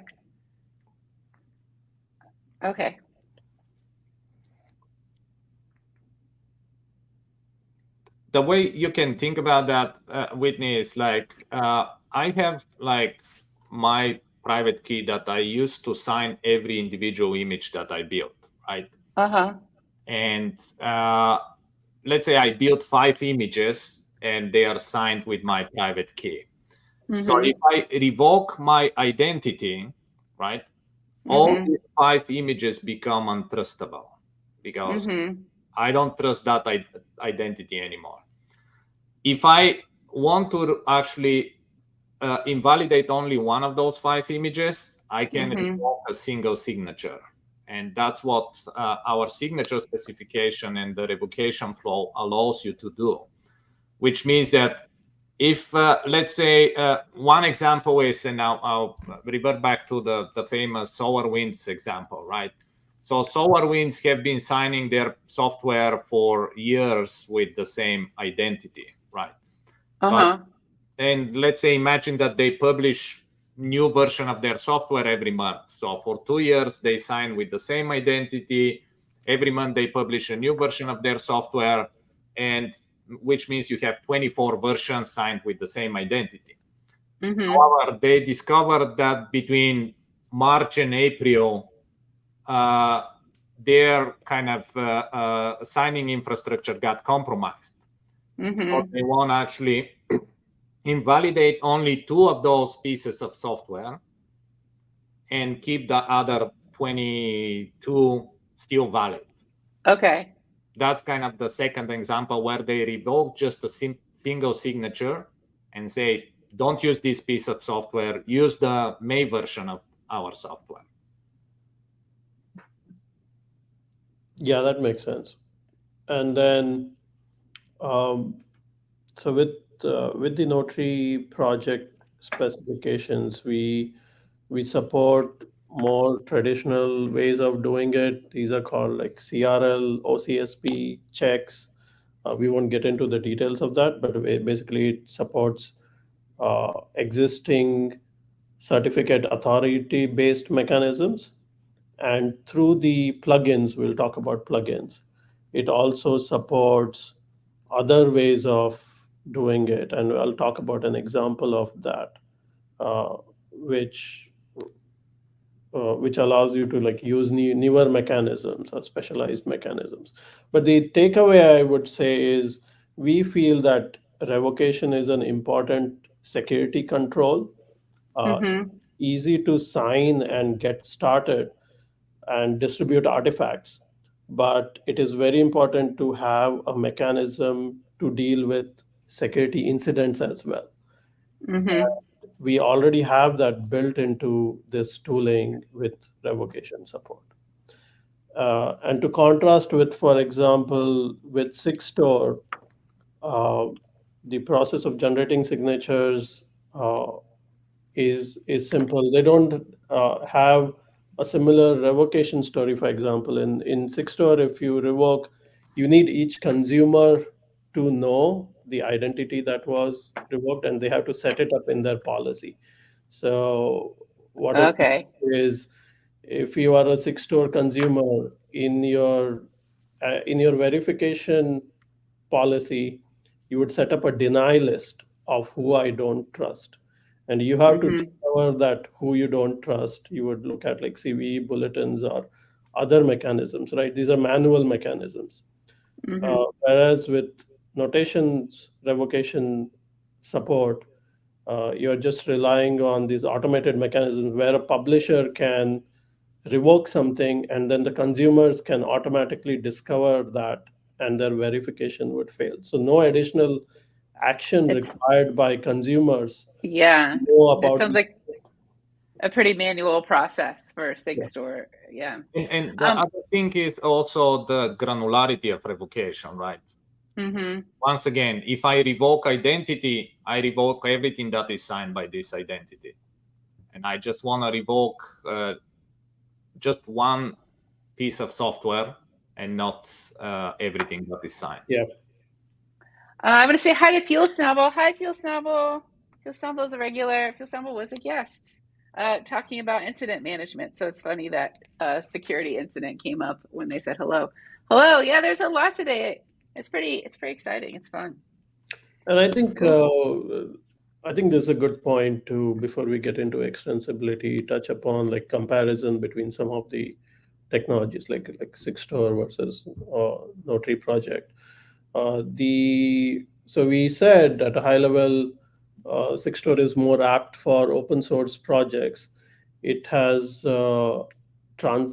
signature transparency log record, where you have the identities, metadata, attestations being published to a public log, and you can easily discover that information. You can monitor that, so there's transparency and observability, which works great for open source projects. uh, but if you want, for example, revocation control, we have better end-to-end story there. If you are an organization or enterprise which has specific security requirements around where your keys should be stored, how they should be managed, integration with existing PKI infrastructure that you've already set up and which are already compliant. Other aspects being, some of these are again compliance related, like privacy of information. You don't want your internal identities and attestations being published to a public transparency log, or say data residency compliance or data retention compliance. In all of those places, like organizations want strict control over where the data is, how long it is maintained, in which regions they are maintained. And those may be reasons why you may not want your signatures to be published to a public log. And that is where, yeah. Yeah, and to add to that is like, I think we mentioned in the past air gap environments. So air gap environments, they may not actually have access to public law, right? How do you verify if you actually cannot access internet? Those are important considerations when we work with enterprises, and that's how we designed Notary Project to evolve. I love that. And I think it's something I would like to write down on the board, but I know you want to talk about extensibility. So I want to get extensibility on here first. And if we have a little space, I'd love to write. I think you gave like 4 good reasons why Notary might be good for your use case. Yeah, I think we have enough space for extensibility. We can cover this right now, and then a little space for extensibility is okay. Okay, so so maybe we'll call this like benefits of Notary, or like what distinguishes Notary. What's yeah, like Benefits. trade-offs, you could say, or like yeah, I think all right, trade-offs, or things to benefits. consider, I would say, like when making the choice, right? Yeah. Okay, I'm just gonna go with benefits. So, yeah, one give would it to be me. revocation control.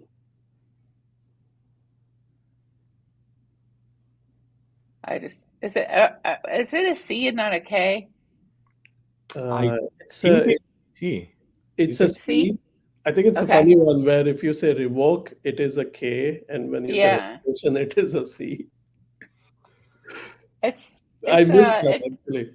We live in a world with spell check, so it's weird to do this handwritten board and really challenge what I'm surprised that actually your handwriting is so good. Oh, thank you. Thanks. I don't know. All right, so revocation control. That's awesome. Second is privacy. Okay, privacy. Yeah, I would say signature privacy. Yeah. Privacy of signatures. Yeah, either ways you can. Signature and attestation privacy.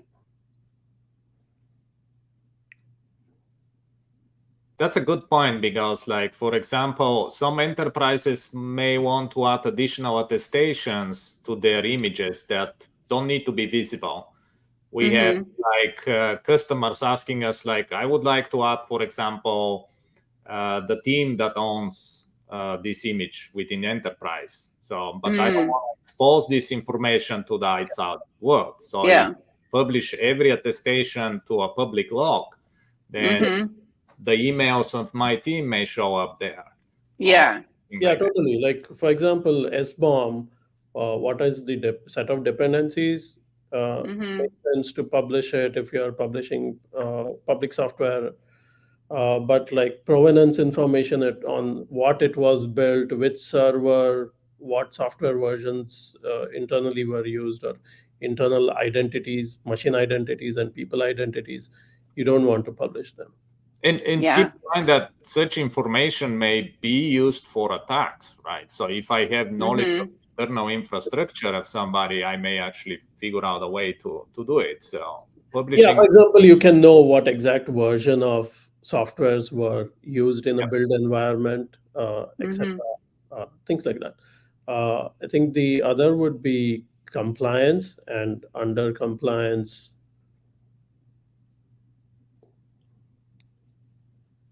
so privacy is one of the things, but I think under compliance is also like data retention and data residency. Those, I mean, a lot of this comes to enterprises and organizations have a variety of compliance needs. This is not even a exhaustive list, but the point is you are in full control of your data and how to manage that data. And like many of them would be related to how you are operating your registries. So instead of saying data retention, I'll say full control of data. Yeah.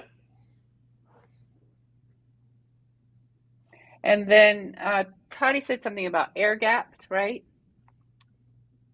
Yeah, in put that here.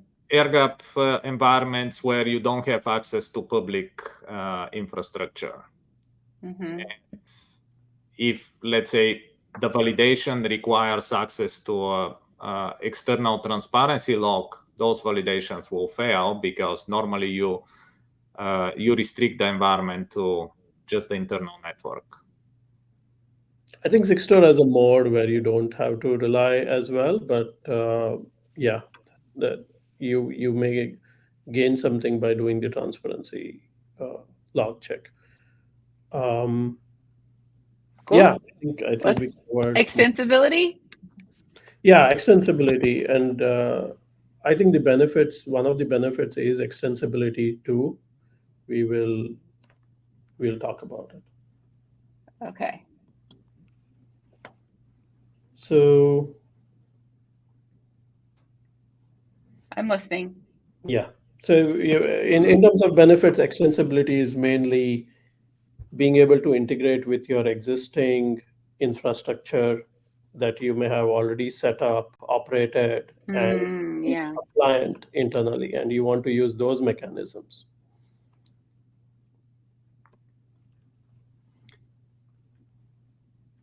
Can I put existing estate? Yeah.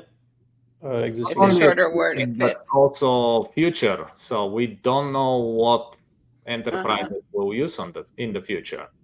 Like maybe Milind can speak because AWS Signer is a relatively kind of new service. Milind, correct me if I'm wrong. And able to very easily actually implement functionality to use AWS Signer to sign images with Notary Project signatures. Yeah. So yeah, when we get into signing extensibility, I'll give examples of how AWS Signer provides managed signing, which is easier than managing your own keys and certificates. So kind of similar to Singstore, where you don't have to worry about keys and certificates. I'll talk about that a bit. So extensibility. So the notation tooling has a plugin model, and you can write plugins for signing and verification. We'll talk about signing plugins. So signing plugins allows you to integrate with existing signing infrastructure, third-party key management services, or cloud service provider based solutions. So it gives you this extensibility hook. So for signing, core of which is where is your private key stored and how the signing operation occurs. That can be defined by you. And notation will take care of all of the other details, which is the signature format, packaging it, and pushing the signature to the registry. But you can offload this core signing operation to whatever you want. And that allows you to use your existing infrastructure or a third-party solution that you have been already using. So And signing plugins help you integrate with third-party key management and the core signing operation tools. for the core signing operation. Yeah. So your core signing operation is done by this third-party Key management. management. So could I say the signing plugins help you integrate with third-party key management and leave it Yeah. at that? Yeah. Okay. Cool. So we have a few implementations here. We have Azure Key Vault integration. We have HashiCorp integration, I think, in the works. Toddy can correct me there. Yes. Mhm. And we have AWS Signer integration, and I'll talk a little bit more about AWS Signer integration as a. So we talked about you can integrate with existing infrastructure, and with AWS Signer, it's an example of something that is allows you better manage signing. So with AWS Signer, for example, you set up an identity. You don't have to create keys or PKIs, and you just configure this identity. And with the plugin, it calls AWS Signer based APIs, and AWS Signer will generate signatures. So it is, and it's a free managed signing solution. So it like provides similar benefits to say like with Singstore, you don't have to manage keys and PKIs. You can implement those kind of models as well. Excellent. And Cool. we define, so we have specifications here. So we talked about notation has this plugin mechanism, and we have specifications that will allow you to implement your own plugins. So we publish the contract, and we have a few examples, and you can integrate with any of your own solutions as well. So besides signing plugins, you want me to just put in make your own plugins, BYO plugins? Yeah, you can bring your own plugins based on your, if you have a need to integrate with your signing infrastructure.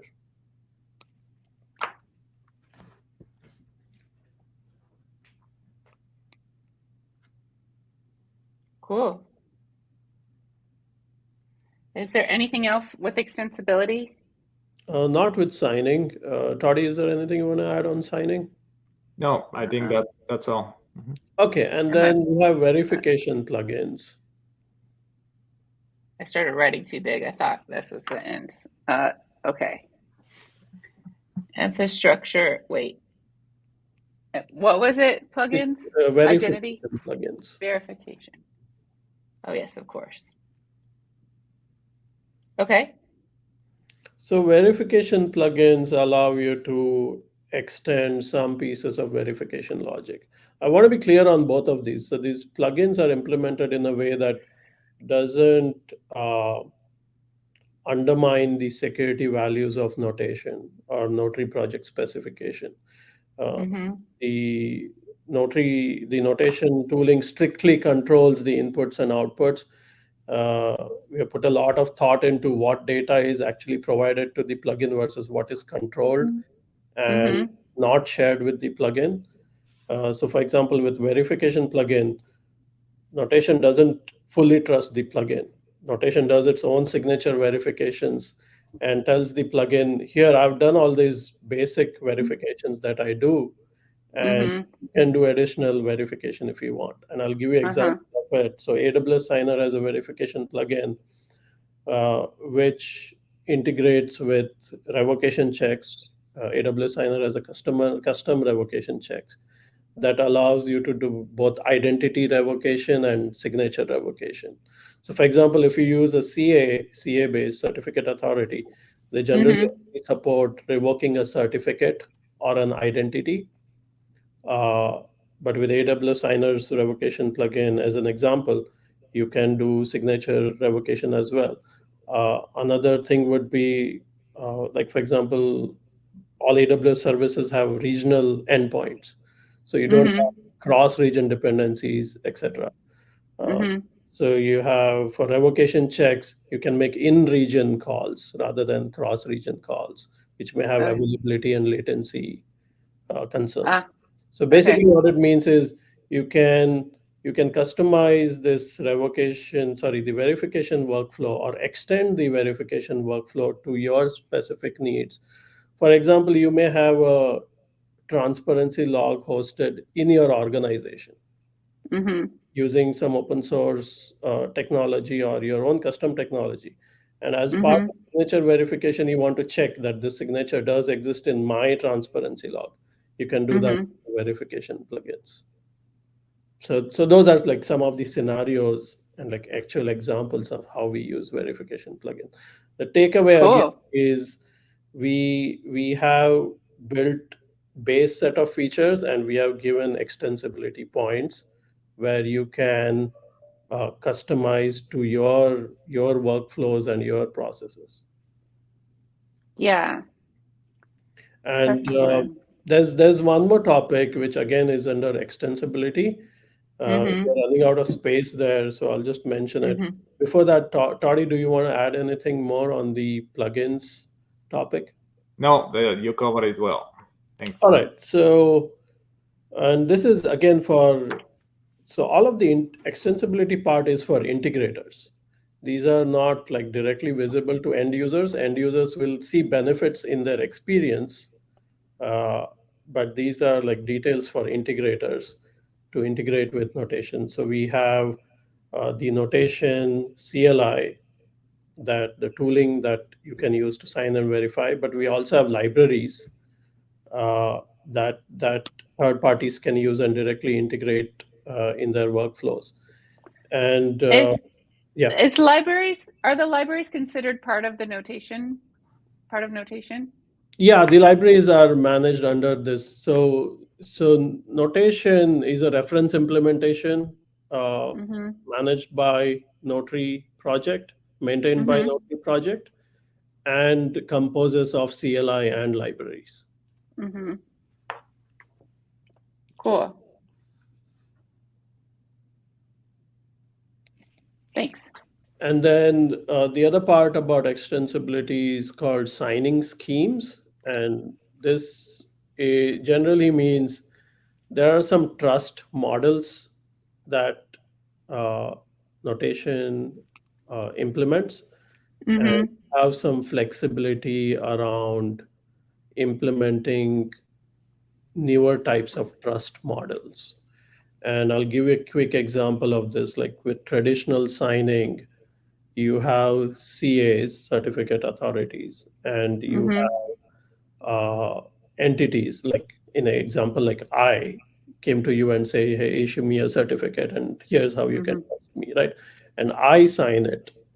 I have my own keys, or I'm using a KMS or a third-party solution, Key Vault, etc.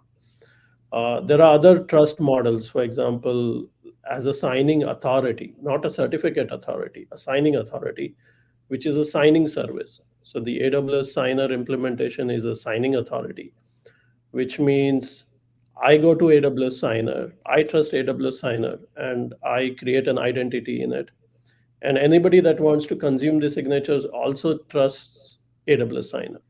Mm-hmm. So the trust model in that is a little different. So AWS Signer manages the key PKI and generates the signature.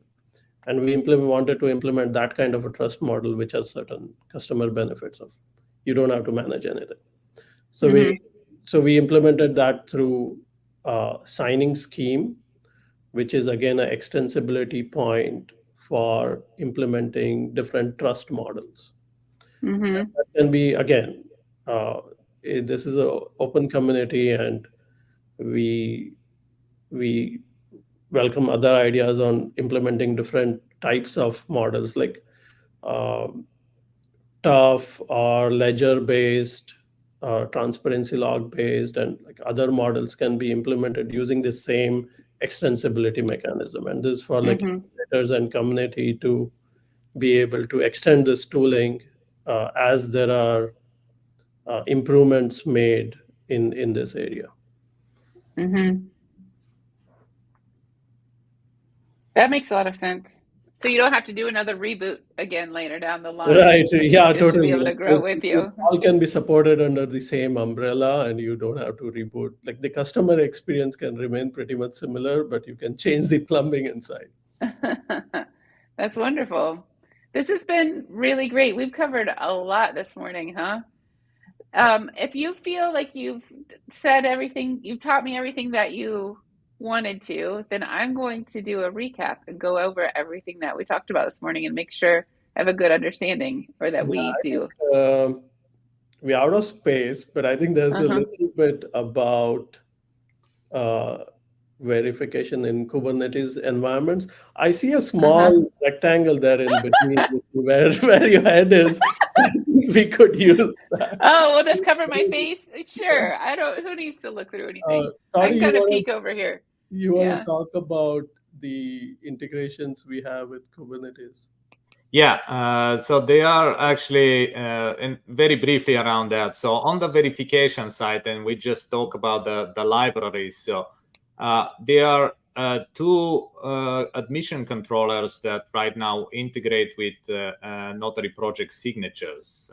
One is Kyverno. So Kyverno already has implementation that they can verify Notary Project signatures before you deploy to AKS clusters. And the other one is Ratify, which is based on works together with Gatekeeper. And Gatekeeper has integration that through Ratify can go and verify also Notary Project signature. So the benefit of this is, like, if you, for example, you want to create policies for your Kubernetes clusters to say, look, for certain deployments, I want to trust Notary Project signatures, and for this application, I trust these signatures. For that application, I trust that signature. You can go and do that right now using Kyverno and Ratify. So you need to deploy the Kyverno and Ratify workloads on Kubernetes, but you can secure your Kubernetes cluster with Notary Project signatures. So there are two Kubernetes admission controllers that you can use to verify notary signatures. One's a Kyverno admission controller, and one's an OPA Gatekeeper admission controller. Yeah. OPA Gatekeeper has a data provider called Ratify, which is Okay. open source project.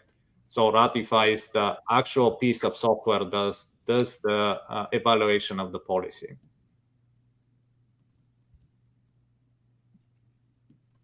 Ratify. Excellent. Cool. And in Ratify has this, Toddy can correct me, validator model. It can support different types of artifacts. Like, so Ratify's job really is, given an image, and you can have multiple things associated with that image. We talked about OCI specifications enabling that. So you can have signatures, you can have signed SBOMs, you can have CV scan results, and in Ratify is it's kind of routing those. It's saying, if it's a notary signature, handle it this way. So it has inbuilt notation integration. So it will say, this is a signature type, verify it. And you can specify your notation trust policy within Ratify configuration. Or you can extend Ratify by saying, okay, this is a SBOM. I want this tooling to validate the SBOM or validate this CVE scan. So Ratify is where you can centrally define how you want to handle all these pieces of metadata associated with the image. Yep. Awesome. This has been so informative. Kormaju said lots to learn. This is an amazing session. Thanks, Cool. Whitney, Milland, and Toddy. Yeah. Thank you. So I'm gonna go from behind my wall of text. I'm gonna do a recap. So before Notary, I don't know where to stand. Before Notary Project existed, folks had a hard time knowing where their container image came from and knowing for sure. So that's authenticity, I know now. And then knowing that it hasn't been tampered with. So knowing that the integrity. And then there's also adoption problems with early signing tooling because it could be difficult to use. So Notary Project is a specification that defines how a signature is created. There's also specifications around verification and specifications around extensibility.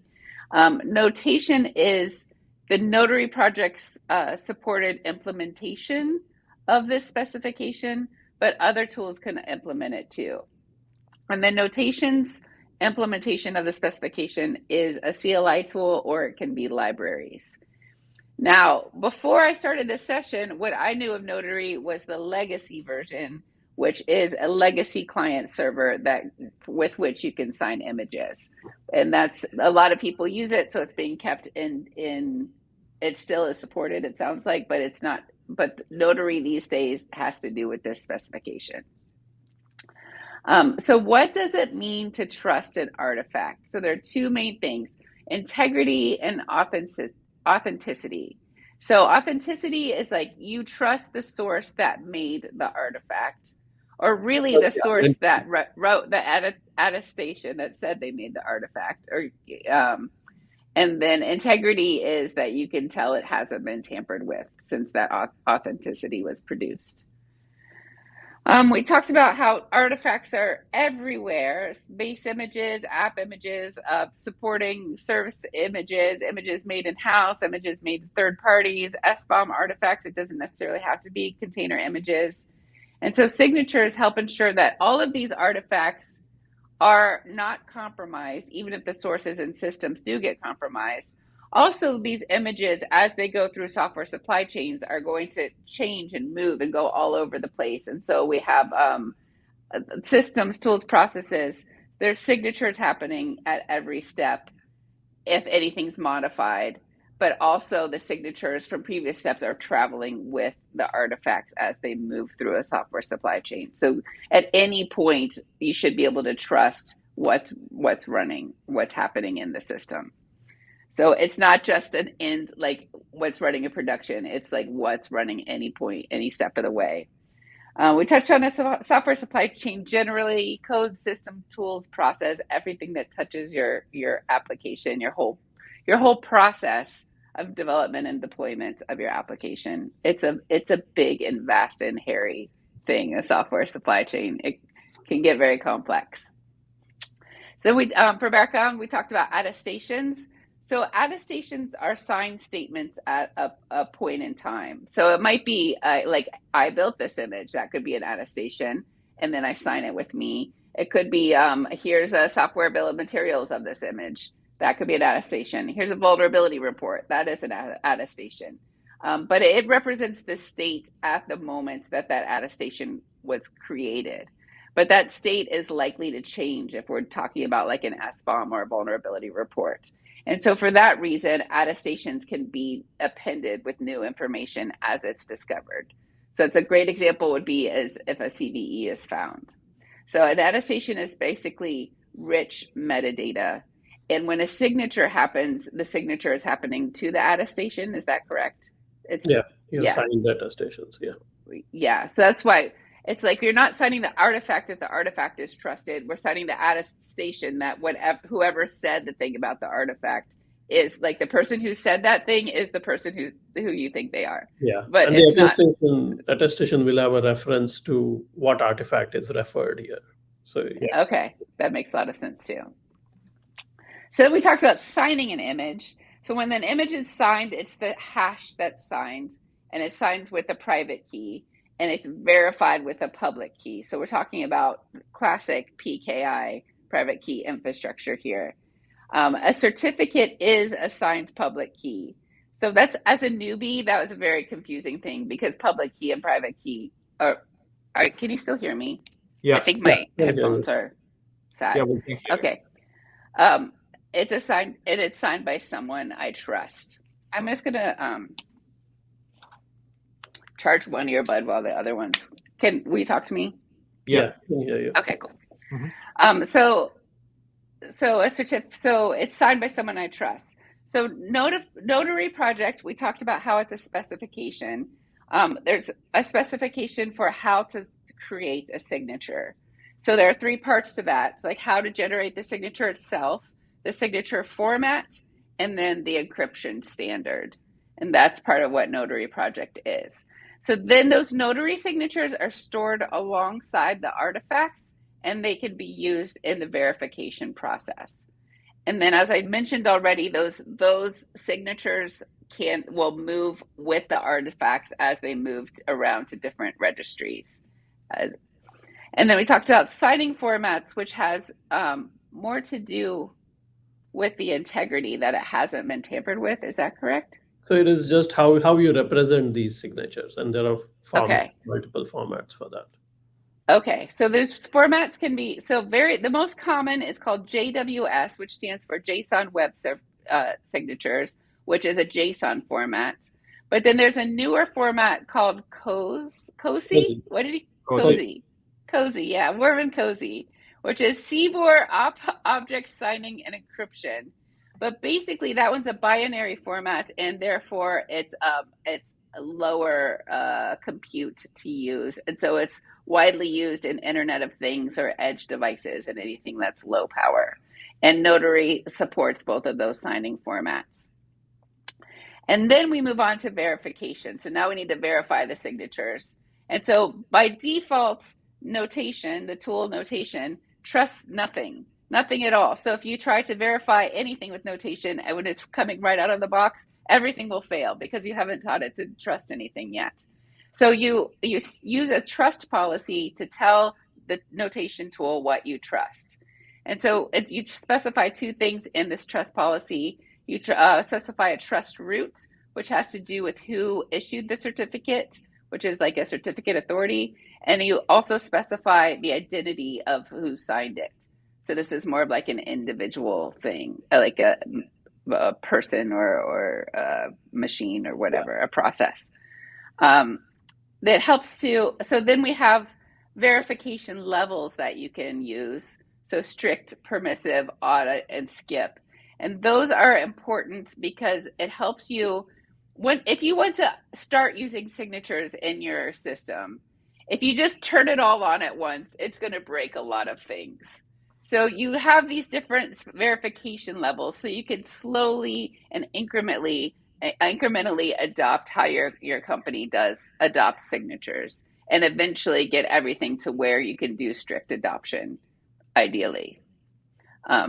Probably, Yeah. And so that's how verification works, and also how you would onboard signatures, which is fascinating. And then we have a problem that I didn't know existed before today, which is, what if an identity or a source gets compromised? So how do you revoke a signature once it happens, once a compromise happens? So what's cool about Notary Notation and Notary Project is that there's some granularity involved with how you would revoke a signature. So you could revoke an identity, which is where any signature made by a whole, like a certificate authority, is no longer trusted. So you tell the world, hey, don't trust anything made by this certificate authority. Or you can resist, the certificate authority or an identity itself. Or an identity, okay. Or you could, yes, okay, got it, or an identity. And then, or you could revoke an entire signature. Just a signature. So if an identity made 5 different images, and you say this identity is bad news, all 5 of these are bad, then it would go away. Or if only one of those images got compromised because the vulnerability only happened at a certain point in time, then you can revoke just the one image. So you have granularity, you have control over how that happens. And it's an important part of security control, because it would suck if you have to take away every single thing for just one problem. So then we talked about, I'm going to say benefits for last. So then we talked about extensibility. So we talked about Notary Project has specifications for verification, and now it also has specification for extendability with plugins. So with plugins, you can Notary can do bigger and better things. So you can use signing plugins so that your Notary implementation can integrate with third-party key management. A legacy version used to do a key management, but now we've taken that out because there's other tools that do it well. There's no need to reinvent the wheel. You can bring your own plugins that help you integrate with whatever your particular signing infrastructure looks like at your organization. There are verification plugins if you want to extend the verification logic and do something maybe more strict than what comes out of the box with Notary Project. There's also trust model plugins. So if the world figures out a better way to do security, Notary should be able to grow and encompass that instead of having to do the reboot that y'all had to do about 3 or 4 years ago. So now it's designed to grow as security models grow and change. So I think that's everything. Is that, oh, we talked about integration with Kubernetes too. So the policy agents and projects in Kubernetes, the two very most popular ones are Kyverno and OPA Gatekeeper. And so both of them integrates with Notary and have ways to verify Notary signatures. And I think that's all. How do you feel? Is there anything else that you'd like to add? Yeah, and then I think that was the recap of the benefits that you wanted to go ahead. Oh, yes. That's freaking. I was saving the best for last, and then I almost forgot the best. So the benefits of Notary, you have revocation control, which is very important, and not other signing tools don't necessarily have that. You can integrate well with your existing estate. And I'm going to expand that to say as security models grow, this is meant to grow with it. You have signature and attestation privacy. So Singstore in particular publishes to a public log, which could be problematic. So it's not published to a public log. That's also going to help with compliance, where you have full control of your data and where it is. And that's also going to help with the fact that if you want to use it in an air-gapped environment, you might not be able to access that public log. Yeah. And that's Notary.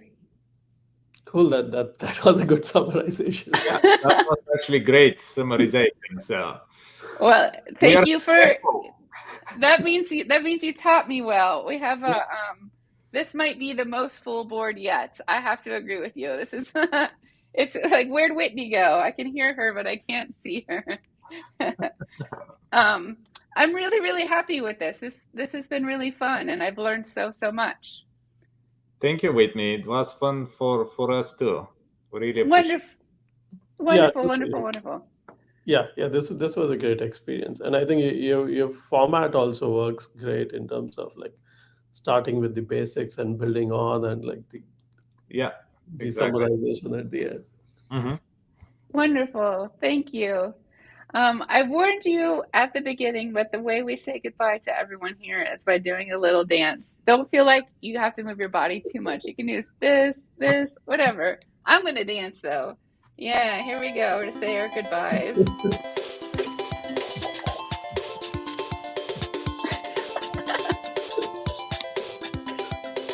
We cannot see you, Whitney. All right. Thank you, everyone. Bye.